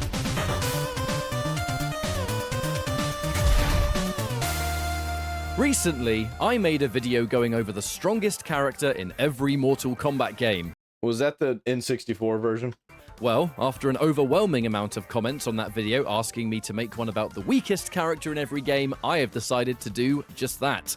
A video more open to discussion, as I think people feel a bit stronger about the weaker characters sometimes. Here are my picks for the worst character in every Mortal Kombat. And before we get started, I'm very happy to say Cabal used to be my favorite, man. And like every game that he was in. I think he still is in Armageddon, but I'd have to go back and play it. That this video is sponsored. Thank you so much to Arc System Works for sponsoring this video with their Black Friday sale. Currently, you can purchase a wide variety of Arc System Works games for a generously reduced price. Okay. Many of you in the fighting game space will know them for Guilty Gear Strive, which is currently on sale for various platforms, such as the season passes for PlayStation and Xbox. Yeah, I like alternate places to buy games. And the dead certain in the new site stand out just the system for very time description. And let's get stuck in. Selecting a worst character in the very first Mortal Kombat is actually a bit of a challenge. Sonya Blade. Mostly because with a roster this small, everyone can kind of play the game just fine, but there is ultimately a worst in this game, and it does usually tend to be a discussion. Yeah, it's definitely Sonya Blade. Of either Scorpion or Raiden. Oh, now, really? The important ninja. I liked using Raiden because you could spam the move every time. Your normals aren't that great compared to most characters, which Scorpion definitely suffers with, and Raiden is a character that, at a higher level, does have some difficulty with things being more unsafe than most.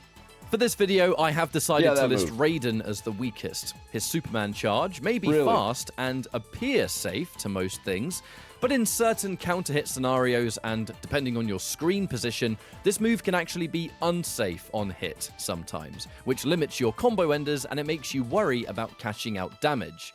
He also struggles with teleport being a huge risk for him, and his crouching buttons, particularly his low kicks, are vulnerable to the jab pressure that this game can often have. This is probably, out of all of the Mortal Kombat games that I've played a lot, I've played this one the least. He does have some decent moves still, like his projectile. And it's been such a long time. For instance, so it's not a totally helpless situation, but in this game, someone has to be the worst, and Raiden's risk doesn't quite match his reward, especially in the final revision, where many, if not all, of his TOD combos are no longer possible. Mortal Kombat 2's weakest character is one you may already know if you've watched this channel for a long time. Reptile. Is it Reptile? He's on screen. I still get people disagreeing with me whenever it's mentioned, but seriously, every MK2 player I have ever spoken to has always said that they believe Reptile to be the worst in the game. And I remember not liking being Reptile. Here's why.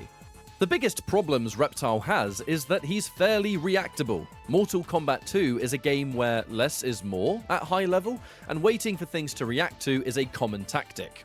Reptile's most iconic special move in Force Ball is punishable on reaction with a jump in. It's very slow on startup, and it can be generally hard to hit people with.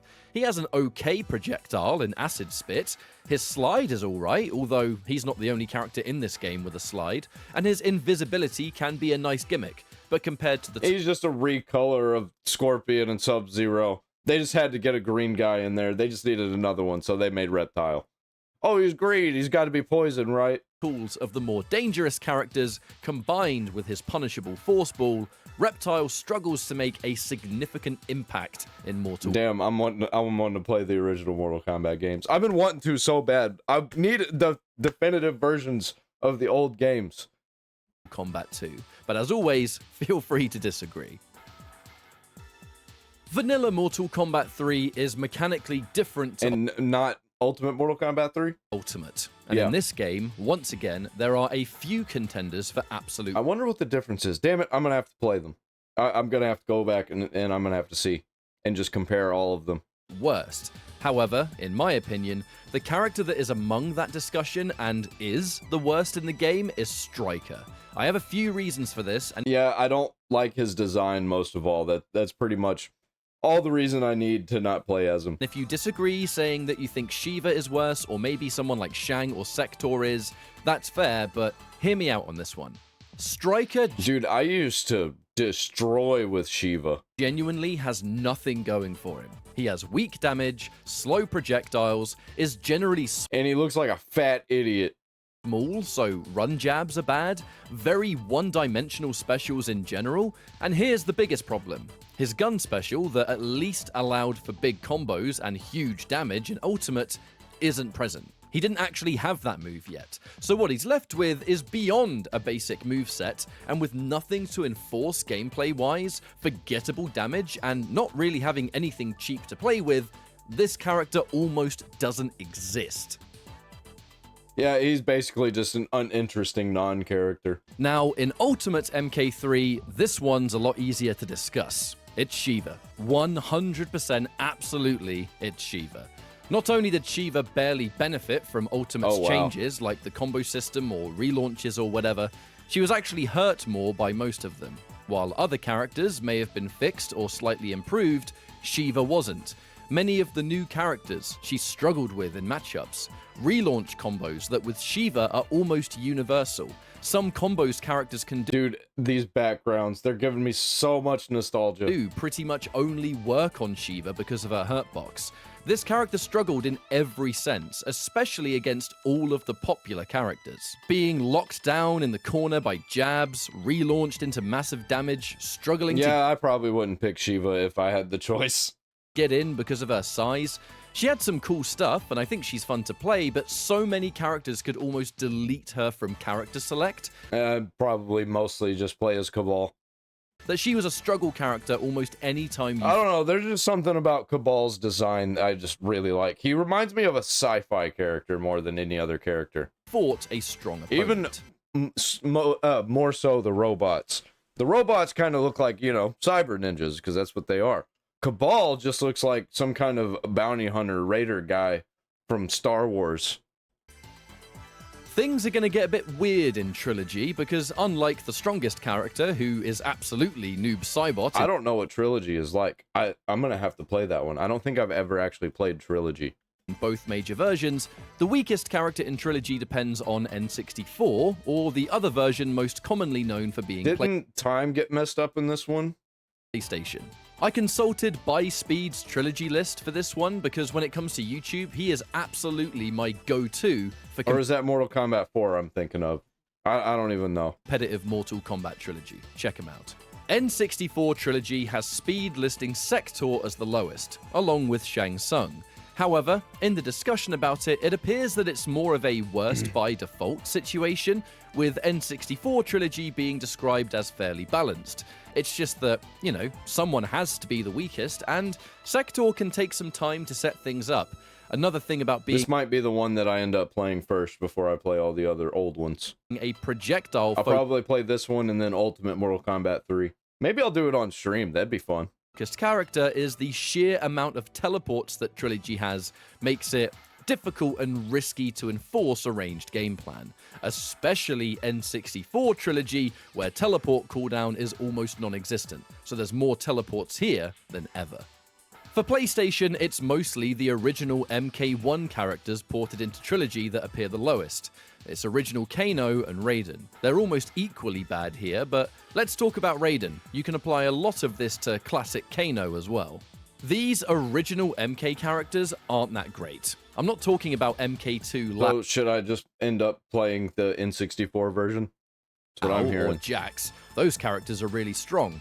But the MK1 I think I did play the N64 version when I was a very small child, when my stepdad had an N64. I remember playing Mortal Kombat of a sort that wasn't Mortal Kombat 1 or 2, and I don't think it was 3. It might have been the N64 Mortal Kombat trilogy.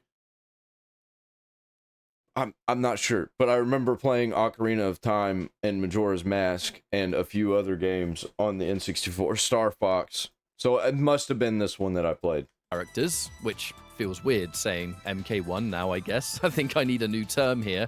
Are characters that just don't really function or work. Hitboxes are super messed up, their tools aren't very good, they feel really strange to play due to missing animations that other characters have, like a simple run cycle, and their combos are beyond simple.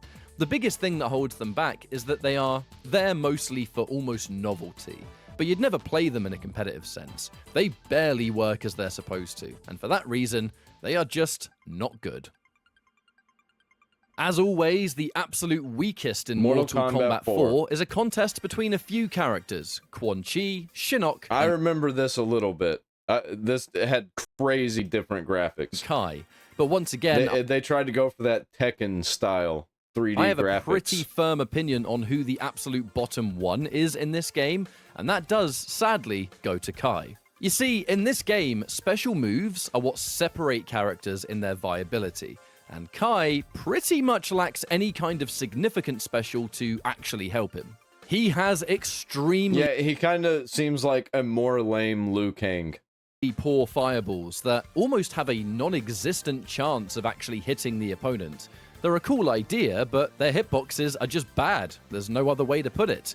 Combine this with his other significant special move in handstand stance, and while it looks pretty funny, it is super gimmicky, and it won't really hit anyone in a high-level match. His only usable special is the upwards flying punch, but that move alone is not enough to save an entire character. There are words from ancient forum posts about Kai's weapon being pretty good in certain situations, mostly in the corner, but a weapon is so easy to remove against a character in this game that it's unlikely an entire... I want to play this game just to experience what came after it and like where the new characters from the game. That's really what I'm interested in is when characters are newly introduced into these games that I haven't actually gotten into or played, but I've played the later versions of these games that did have them in it. A match will see the weapon being used. Like, the only reason I know about a lot of these characters is from Deception and Armageddon. Before it's hit out of your hands. Kai made his debut here, but did not make a lasting impact, unlike the other new characters in MK4 that were actually decent. Now, usually I would include MK Gold as the next game, however the bottom tier of that one is unchanged, as the only thing the new characters did to Gold was update the top tiers with pretty much all of the new fighters. The worst characters remained exactly the same, so Kai, unfortunately, stays at the bottom. Deadly Alliance has a very commonly agreed to bottom tier, Cyrax, unfortunately. Yeah. Now, this is again a character you may have already known about if you've watched this channel before. I generally don't play as the Cyber Ninjas anyway. But here's the issue. He just doesn't do any damage. Deadly Alliance is a game where strong mix-ups, high damage, and useful stance abilities mean a great deal, and Cyrax, for the most part, lacks all of these things. If he ever does have mix-up options, they are single hits and they lead to low damage. His stance abilities are absolutely rubbish. Seriously, he has a backflip and a taunt. Neither of those are good in this game. And finally, his damage is worse than mediocre. Any hit he lands will scale like mad, even the branching combos between stances. It results in damage... This is one that I really want to get back into, by the way, because I didn't play it much, and I played it after Deception and Armageddon, and I don't think that I beat this one, which was... that was very strange for me, very, like, back in the day when I was playing these games, because I was an achievement hunter, and I was a completionist, not, what's his name, that got in trouble for the donation scam. Output that you just don't have to fear as the opponent. And believe it or not, he even Gerard has a bomb reset in this game to chain 2 combos together for the price of 1, and he's still barely getting damage that most other characters get by just hitting you 1 time. It's unfortunate because Cyrax aesthetically is incredibly cool in this game, and yeah, and that's another reason why I liked the old Mortal Kombat games and why I want to check out this game in particular is because the character designs and like the differences between the ones in this one before it and after it. he's one of the more expensive characters to unlock, requiring the also, I just don't know the general story. Hardest to grind currency. But when you finally These get maps him, look really cool. he just wasn't worth the grind. Mortal Kombat Deception is yet another game with various characters in discussion for absolute weakest. But one name pops up all the time in Deception tier lists, and that is Sindel. Sindel has one major weakness that alone could put her in contest for weakest in the game, and that is by far the worst throw in Deception. When Sindel hits her throw, the opponent can quick rise. Now, other throws can do this, but I always thought the way the scream worked was pretty lame. Issue here is that when the opponent quick rises, sometimes... I do like Sindel's design though, especially Sindel in the Mortal Kombat movie. Sindel is still finishing her throw animation, and can occasionally be punished on hit for landing her throw. This is a major problem, as throws are core to the meta of MK Deception. This game introduced free throws, as they are now unblockable and can be done meaty after certain moves to guarantee them. And if your throw can leave you unsafe on hit, that is a huge weakness for a character to have, especially with the damage output or various infinites that characters can enforce for hitting you a single time. Couple this with her first hand-to-hand being so bad it's unusable, her other moves in general not gathering major reward due to the abundance of high attacks. She's a pretty forgettable character mechanically, and then you add the I do really like Li Mei. I like Li Mei's design. Deception had some pretty good character designs. Safe throw on top of it. This character is unfortunately just not good in MK Deception. Returning to Armageddon for yet another video, as we always must, we have a return. I think Armageddon is my favorite Mortal Kombat game. An appearance. Kai was playable once more, having missed all the games since MK4, but sadly, Kai remains at the very bottom of the tier list. It's really sad because Kai does have a lot of potential as a character, I think, but he just struggles in all of his existing appearances. But anyway, Kai is the worst character in Armageddon because he doesn't have anything to work with. I mean, this character has nothing. Yeah, I definitely wouldn't pick him, even due to his design. He's not a very well designed character. He's really brown, and I'm not even talking about his skin. Like, he's just a kind of a flat, nothing uninteresting character. Even compared to Cobra right here. Oh, that's funny. Cobra Kai. And I was gonna say this, he looks like Street Fighter also. Absurdly low damage, incredibly unsafe on almost everything he has, no real mix-up potential, and his specials, oh my word, the specials are so bad once again. Outside of his rising uppercut kick, which can at least do okay damage, his fireballs somehow manage to be even worse in Armageddon. His weapon stance is single hits only, and again, really unsafe. Dude, Nightwolf, so cool. Kai is the way he holds his axes in this game. They're tomahawks, whatever. Character I've covered in the past for this game, really and there isn't wide. much to add from previous discussions. Only that he's really unsafe, does low damage, has no mix-up, and a bunch of unusable special moves. In a game full of god tiers and broken tech, he simply cannot compete. When you look up a tier list for Mortal Kombat, I played the shit out of this one too, and the one after it. Versus DC Universe. This was a really weird choice of a game though, especially it to be like a mainline Mortal Kombat game. As rare as they can be, truth be told, there are two names that always pop up right at the bottom. Catwoman and Lex Luthor. Guess which character I've seen at the absolute bottom of the most? Lex Luthor. Slade was the one that I used the most in this game. Is so simple in gameplay, mostly because of Teen Titans, compared to a roster full of characters that are doing some pretty wild stuff. It's not so different to Armageddon in that respect, because if you have only simple tools in a game with infinites, loops, guaranteed unblockables, combo breaker combos... I think the fighting worked better in this game, but I think overall Armageddon was just a better game. Weird OTG situations, you're going to struggle. That's just the way it is. and Lex Luthor does struggle. He has standard special moves in some projectiles and a flying kick, some combo strings that can at least hit. Also, it was really weird that this game was rated T for teen. And it was just kind of an L move. Like, they shouldn't have done that. They should have just straight up made a DC fighting game. Injustice is what that ended up being. Confirm into okay damage, but none of it is really scary. It's all really basic stuff, and the only time Lex Luthor is likely to make a dent in a matchup is if the opponent doesn't know the matchup. He did have some alright combo damage in online play because the online game is mechanically different due to lag, causing things to connect differently than they should. But offline, he is way more limited, and offline is where tier lists are properly made. I actually enjoy using Lex Luthor in this game because he's so easy to learn, but really, he's just Sector at home. He would eventually be much better in the first Injustice.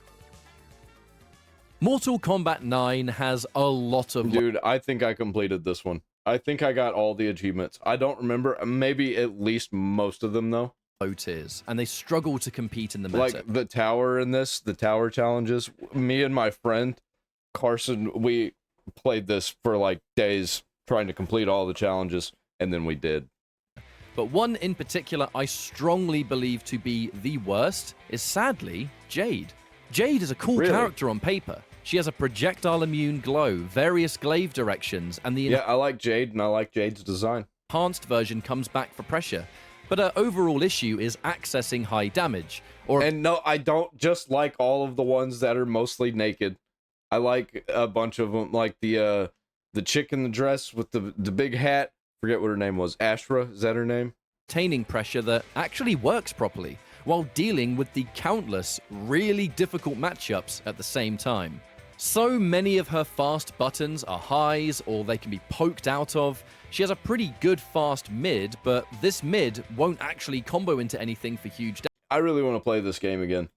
Her other mids for getting... This could easily be my second favorite. You're not going to top Armageddon for me, though.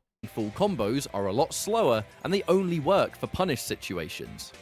If Jade wants to get block pressure from her enhanced glaive toss, she has to spend meter. But due to limited mix-up options, the meter is spent for a simple situation, not a guaranteed thing that you can land huge damage from, unlike what many other characters can do here.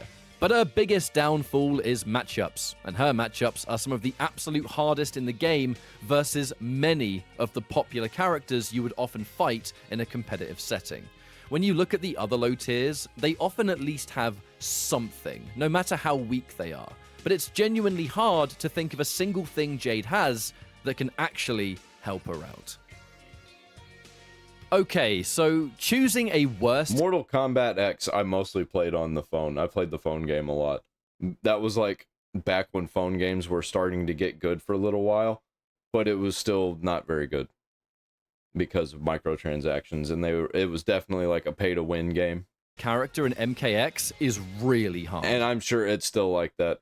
Almost impossible, especially to get one that everyone would agree with, which I'm not gonna try. I don't think that's happening.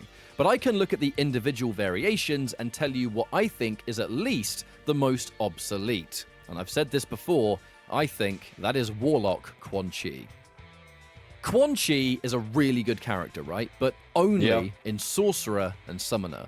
Warlock does not exist anymore. The final patch straight up invalidated its use, to the point where if you're using this variation now, you've just got to be extremely attached to it. There's no other reason.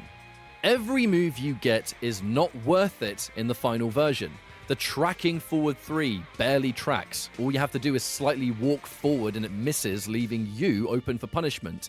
The other attacks only work in combos, realistically, but the combo damage is kind of whatever, and not worth picking this variation just to obtain. And if you set up an enhanced stab for a free mix-up... I think I beat the story for Mortal Kombat X, and then I just kind of left it. For example... I barely remember anything about it. It's okay, but you can already get a free mix-up from the basic trance. Should you want... Was this the one that had, like, the children of the main characters of the previous versions? Or was that 11? To be safe on this mix-up, you have to spend meter on Rune, which is nerfed in the final version. It's not plus anymore, unless you slightly delay it, and if you do, there's a gap. The biggest issue though is low scoop. This move used to be really good. It launched on enhanced and it gave Quan a true, fast armored reversal. That was why you picked this variation. The patch that nerfed armored launches though gutted this move. It lost its armor completely, leaving the only reversal for Warlock as the EX stab, which does not hit people. The tracking is some of the worst in the game, taking the one reason you'd actually play Warlock and removing it. Some people, maybe a lot of you, may have disagreements here, but to me, this is truly an irrelevant variation in MKX, which, I gotta say, is a shame. I used to love playing this, but not anymore. Mortal Kombat 11 is a strange one. It feels like nobody... Yeah, I didn't play this one. It felt like, right out the gate, they were pushing licensed characters and character packs, all of that. I really don't like that. That wasn't in the previous versions of Mortal Kombat. I just want to go back to that energy. No more character packs, please. Can actually commonly agree. I'm cool with expansions, though. To a single weakest character. Everyone had their own idea who the worst character was, whether it was Rain, Baraka, Frost, or even more. But the most regular appearing bottom tier I could find is Rambo. Now, unlike many of the other games in this video, Rambo isn't even a terrible character in terms of not being able to compete. Because we did see someone like Rothor, for example, take this character to the highest level. I feel like this is more of a Soul Calibur thing. Like, every fighting game ends up doing this kind of thing, and I just don't like it. I don't like the licensed characters. Keep it in Soul Calibur. Soul Calibur did it. It was alright. It did it really cool a few times. Especially Soul Calibur 4 with the Star Wars stuff. That was pretty cool. And do extremely well, with other players saying maybe he was underrated. When someone like my good friend Waz was talking about Rambo in a video a long time ago, the weaknesses seem to stem from not having great answers versus breakaway, which was the game's combo breaker mechanic, and not having high damage if you catch somebody in the air, which is quite important in MK11 as airborne mobility, or jumping in general, is a key part of the meta, especially with those high tier characters. Rambo did have some stuff that worked for him at high level, especially if you had various loadouts for different matchups, but the most common argument I'd always see is that Rambo is just very plain and simple, and when fighting... don't you gotta pay extra for Rambo? Top tiers that have all of these incredible... This is why I don't pay for, like, mini DLC stuff. Tools, Rambo, although he could win, just had to work a lot harder to get results. Probably the best low-tier character in this video, if I'll be honest. And finally, MK1, where we currently sit. And with the current patch, there are two characters I see appear in the bottom two most regularly from pro players and their tier lists. That is Scorpion and... I haven't played this one at all. I probably won't play this one for a very long time. Sub-Zero. Often, players not being able to fully decide who is the absolute weakest. And this is a hard one to pinpoint, because truthfully, the game may even get a patch with the next DLC, and this could totally change. But I think right now... Yeah, I don't like that shit. I don't like how it's basically like a live service now, and things change in patches. There is an argument for... And then, like, 5 years, 10 years down the road, they release another patch, completely changes everything. Just like a random update. Because why not? Mix things up a little bit, and then it just completely changes how the game worked, and a lot of things that I love about games end up getting changed. Scorpion as the weakest character, and I guess... I like the mod ability of Fallout 4 and Skyrim. So I'll try to explain why here. Scorpion was pretty good before the patch. His Cyrax synergy was incredible, as it led to high damage and safety on his only usable mid. We even saw MK Javier win one of our own tournaments with this combo. However, the patch nerfing Cyrax the way it did and the changes to Scorpion's air strings made this old style of play no longer work, and it was by far the best cameo to help Scorpion competitively. Whereas the patch didn't really affect Sub-Zero in any way, his cameos were already Lao or Serena, for example, the nerfs didn't change him. The nerfs to cameos did alter Scorpion in a big way, however. Now, to choose a cameo to make Deathspin safer in this patch, you lose important tools elsewhere. If you want more combo damage, you risk making... Damn, these versions of Scorpion and Rain look really badass, though. I gotta hand it to him. His mid into death spin more unsafe, and many of the cameos you choose with Scorpion now lower your overall health. Rain is one of my favorite characters in Mortal Kombat, by the way. Mostly because he's purple and he kind of looks like a samurai. I still think Scorpion and Sector is a highly underrated combo, and maybe there's just more time needed here. But Scorpion got hit bad in the patch, it seems, and he does struggle a lot more now than he did before. But give it time, because tier lists for this game's change almost daily, and who knows where he'll sit in the future. And that's our list for every MK game in its week. I'll end up playing Mortal Kombat 1 eventually, but it's gonna have to be when I catch it on a deep sale and it's complete. Character competitively. I would like to extend another massive thank you to Arc System Works for sponsoring this video, and once again check out their Black. Yep, I can't wait until I do a full run through of checking the vibes of these games. I'm not gonna beat them or anything, because that would take up way too much time. I'd get way too frustrated trying to do that. So I'll definitely, you know, check them out and see what the characters are like, see what the levels are like, see how it plays.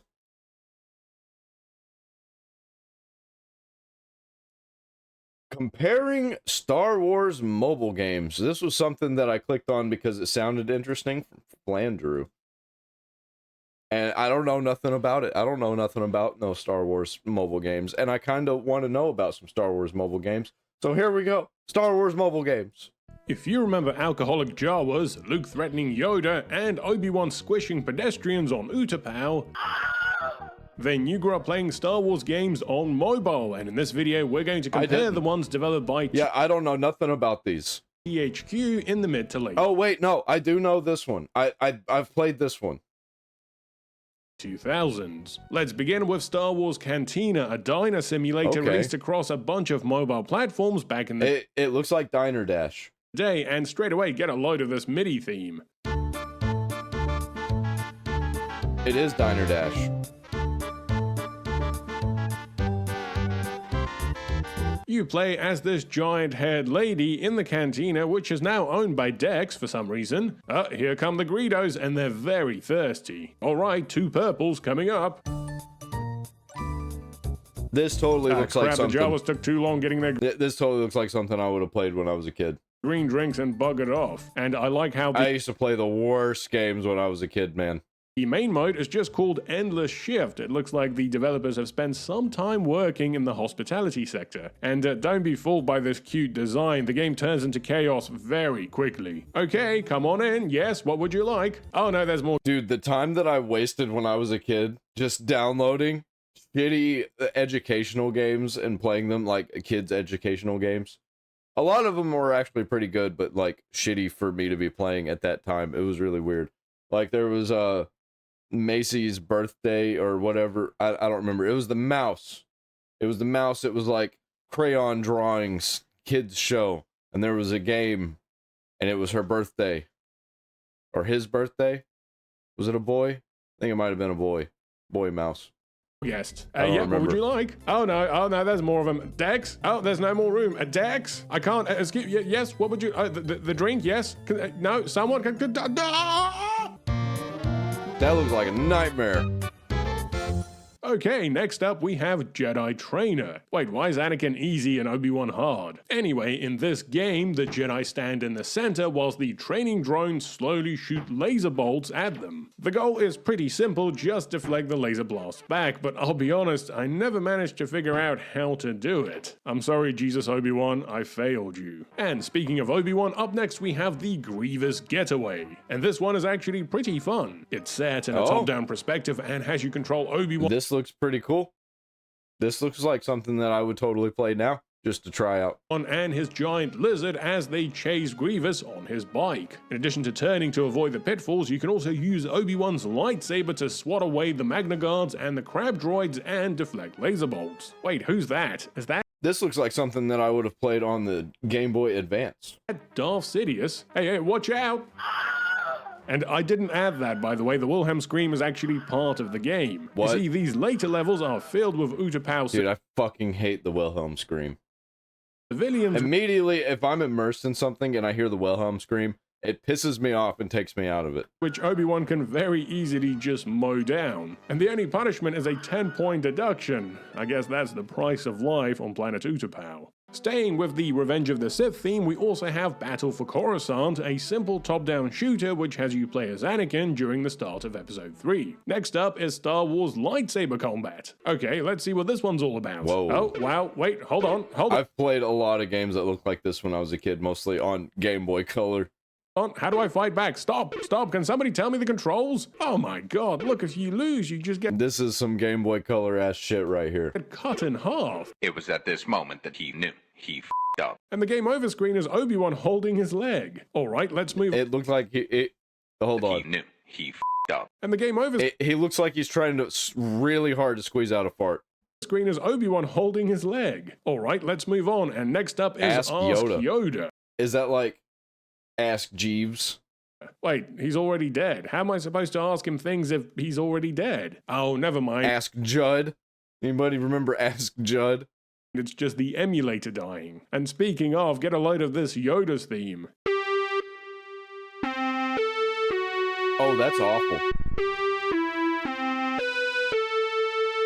Dude, I could have come up with something a million times better than that. They weren't even trying. Beautiful. Anyway, the game isn't really a game, it's more of a virtual 8-ball. You're supposed to ask Yoda questions and get answers. Only half the time he just... It was the very first iteration of what AI could be.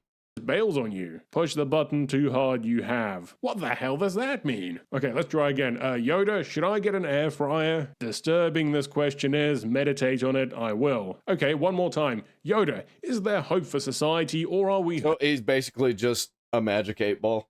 Hurtling towards Armageddon. Tickle me, you have. Okay, moving on, and there was certainly plenty of these low-effort games from THQ Wireless around this time, like the Star Wars Puzzle Blaster. Dude, THC used to release some absolute slop with some bangers thrown in here and there. A simple bubble shooter, and the Jedi Mind Tricks game, which is another puzzle game. Illegal move.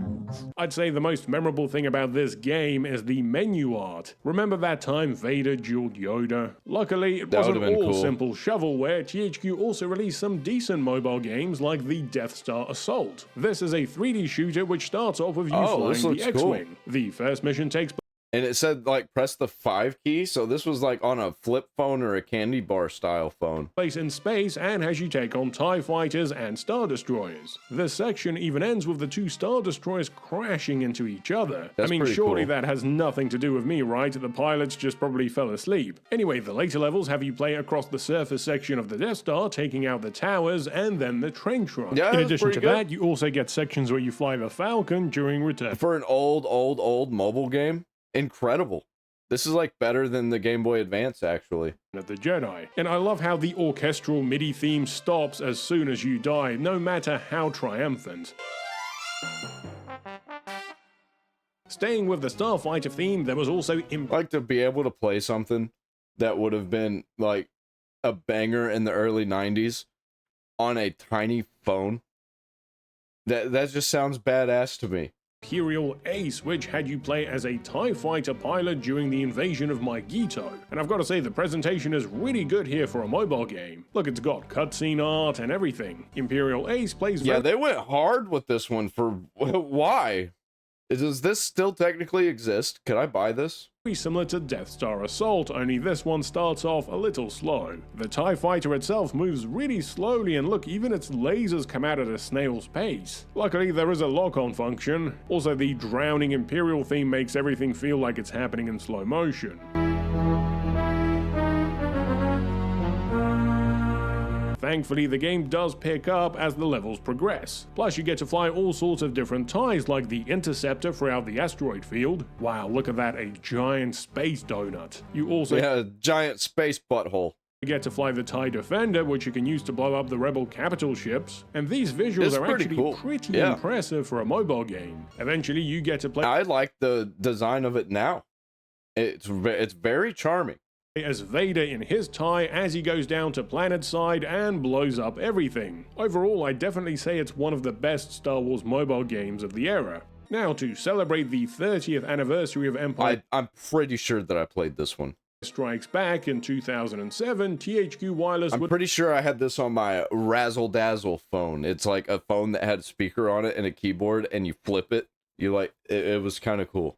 Release a mobile game. This one is also pretty decent. Oh yeah, it covers I definitely all the played major events from the movie. You start in the snow Yep, speeder. I remember this shit. I definitely got this. I think I probably bought it on whatever the shop was.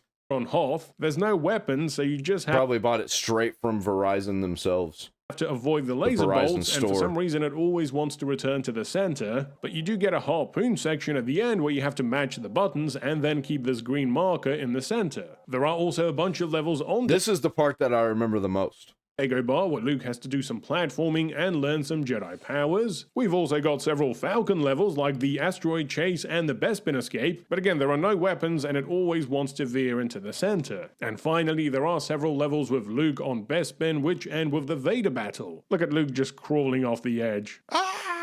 He also forgot to put his grey jacket on, so he plays the entire Bespin section in a tank top. Okay, let's return to the prequel era. The Clone Wars animated the Clone Wars had a mobile game. That's cool. series Is also it got any a good? mobile game, and I had the Xbox 360 game. I can't remember what it's called. Star Wars: The Clone Wars something. It had another name after it. this is another example I think I played it on PS2 though, actually.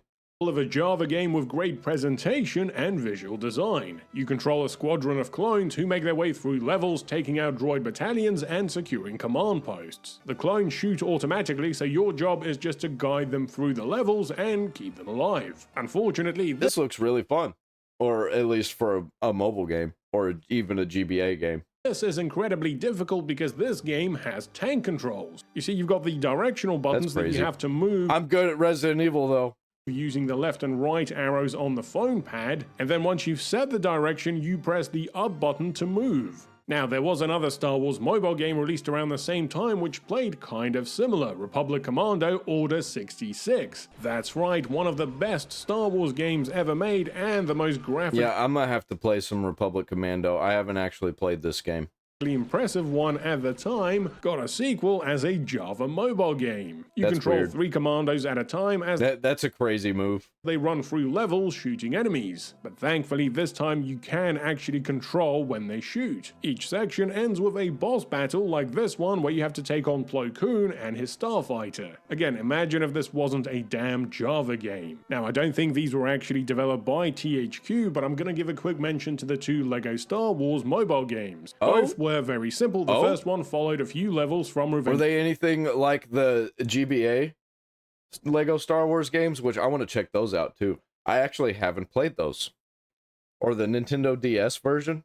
of the Sith and had you walk around chopping down droids and solving puzzles. The second one had a similar gameplay style, only this one focusing on levels from A New Hope. I will say the best thing about these games is their presentation. Despite being They simple look Java cool. games, the developers went out of their way to add a few flourishes, like being I'd like to have these games. Is there a way to buy them? able to deflect blaster bolts with the lightsaber, and the stormtroopers' Lego heads flying off when you shoot them. Okay, let's move on, this time to the mobile version of the Why did this get a mobile version? Didn't it have a PSP version too, and it just sucked? Force Unleashed. The big gameplay gimmick here was This is probably better than the PS2 version, or not the PS2, the PSP version. drawing patterns that you see Probably the PS2 version also. above enemy's head on the phone key to perform the attacks. And it started off pretty simple, but trust me, by the time you get to the boss, it's impossible to keep up. Now, there was also an iPhone version of The Force Unleashed, this one made using pre-rendered 3D environments. The gimmick is still pretty similar to the Java game, only this time you have to draw the patterns on screen with your finger. And Who thought this was a good idea? Maybe they were doing it just so they could test out the actual functionality of it, because you never know what kind of gestures and functionality ends up being the popular way to play games. But anybody who's a real person not chasing all of the dollars could see that this was not going to work. whilst we're on the subject of Anybody who actually knows anything about video games. By the way, that looks like an iPhone 3. early iOS games, let's talk about Star Wars Trench Run developed for the iPhone and iPod Touch. That's right, remember the iPod Touch for those of us too poor to afford an iPhone? Anyway, I had an iPod Touch. I had multiple, actually. this was a simple I had the very last iPod Touch that they made. flight combat game which had you fly the X-Wing during I used it as a phone because it was basically just the iPhone. the Death Star attack. The flying itself was done using the accelerometer. The graphics are pretty basic by today's iPhone standards, but they did the trick on the tiny iPhone 3G screen. The app would actually get a 2.0 upgrade which unlocked new ships. I think what I got the Call of Duty Black Ops Zombies on the iPhone 3. And allowed you to use your phone. It wasn't very good. To control the web version of the game through StarWars.com. And sticking with the theme of gyro controls, around the same time THQ would release Falcon Gunner for the iPhone. This game put you in the seat of the gunner across 3 levels, 1 for each movie. However, this game's big gimmick was the augmented reality mode, which superimposed the TIE fighters over whatever your camera was seeing at the time. Around this time, the iPhone and iPad also got Imperial Academy, a basic first-person arena shooter. There was also Star Wars Battle for Hoth, a Plants vs. Zombies tower defense style game which had you play as the rebels as they held back the advancing. That's pretty cool.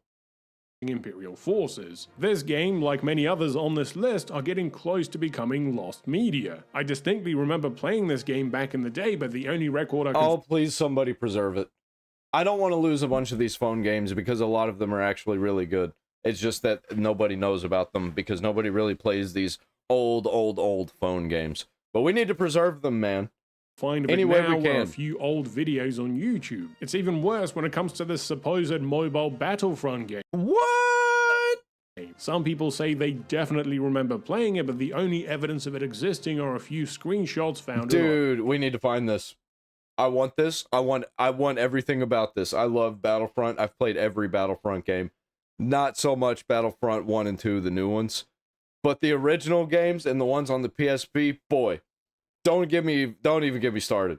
IGN. So leave a comment below if you've played this game. And finally, I know this technically isn't a game, but I couldn't talk about Star Wars on early mobile without mentioning the old Lightsaber Unleashed iPhone I remember app. this. Again. Yeah. Everybody had this who had an iPod and iPhone. This is another one that's impossible to get running. Like, people had the lighters and stuff on their phone. Like, check it out, I got a lighter. And it's like somebody would be like, hey, can I borrow a lighter? And they're like, sure, I got you. And then they pull out their phone and it'd be the lighter app. On modern iPhones, so dumb. One search for it on YouTube and you'll be flooded with pixelated 17-year-old videos of people experiencing the novelty of lightsabers on your phone for the very first time. It was really weird. I still do it sometimes. I still pretend that my phone is a lightsaber and I'm just waving it around in the kitchen. People think I'm insane.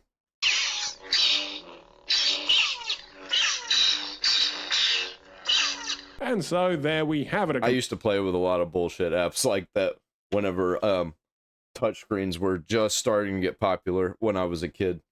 Comparison of all the old Star Wars mobile games. People had guns. The guns were fun. We'd shoot each other with the guns, with the iPod guns. That I could find. It's certainly an eclectic collection. Sure, many of these games were quickly made cash grabs, but there were also some interesting and, dare I say, impressive entries for the mobile platform. And looking back at all of these I don't want to lose a single one of them. We need to have these games. They need to exist forever. Games is kind of bittersweet because THQ would end up hitting financial struggles by the late 2010s and be liquidated by 2012. I remember right that. around the same time as Lucasfilm was sold to Disney and LucasArts was shut down. So in some ways, these janky mobile games represent the last years of a special era for the Star Wars fandom. And there were so many great games from THQ. I'm pretty sure it wasn't... Was it Darksiders? Wasn't that THQ? I love Darksiders 1 and 2. But that's just my take. Please let me know your memories of all the different Star Wars mobile games. Which ones were your favorite? Did I miss any of the ones you grew up playing? And how many Utapowans did you run over back in the day? As always, thanks for watching. Please Yeah, Flandrew. I'm gonna have to check out some more videos from Flandrew. Totally not what I thought he was gonna be like, what he was gonna sound like whenever I saw this profile picture. I thought he was gonna be more nerdy and, you know, kind of that character. No, he ended up being a British dude. I like it. I like it a lot. And that's where I'm going to end today's show. Or tonight's show. Whatever. You should definitely follow the Patreon.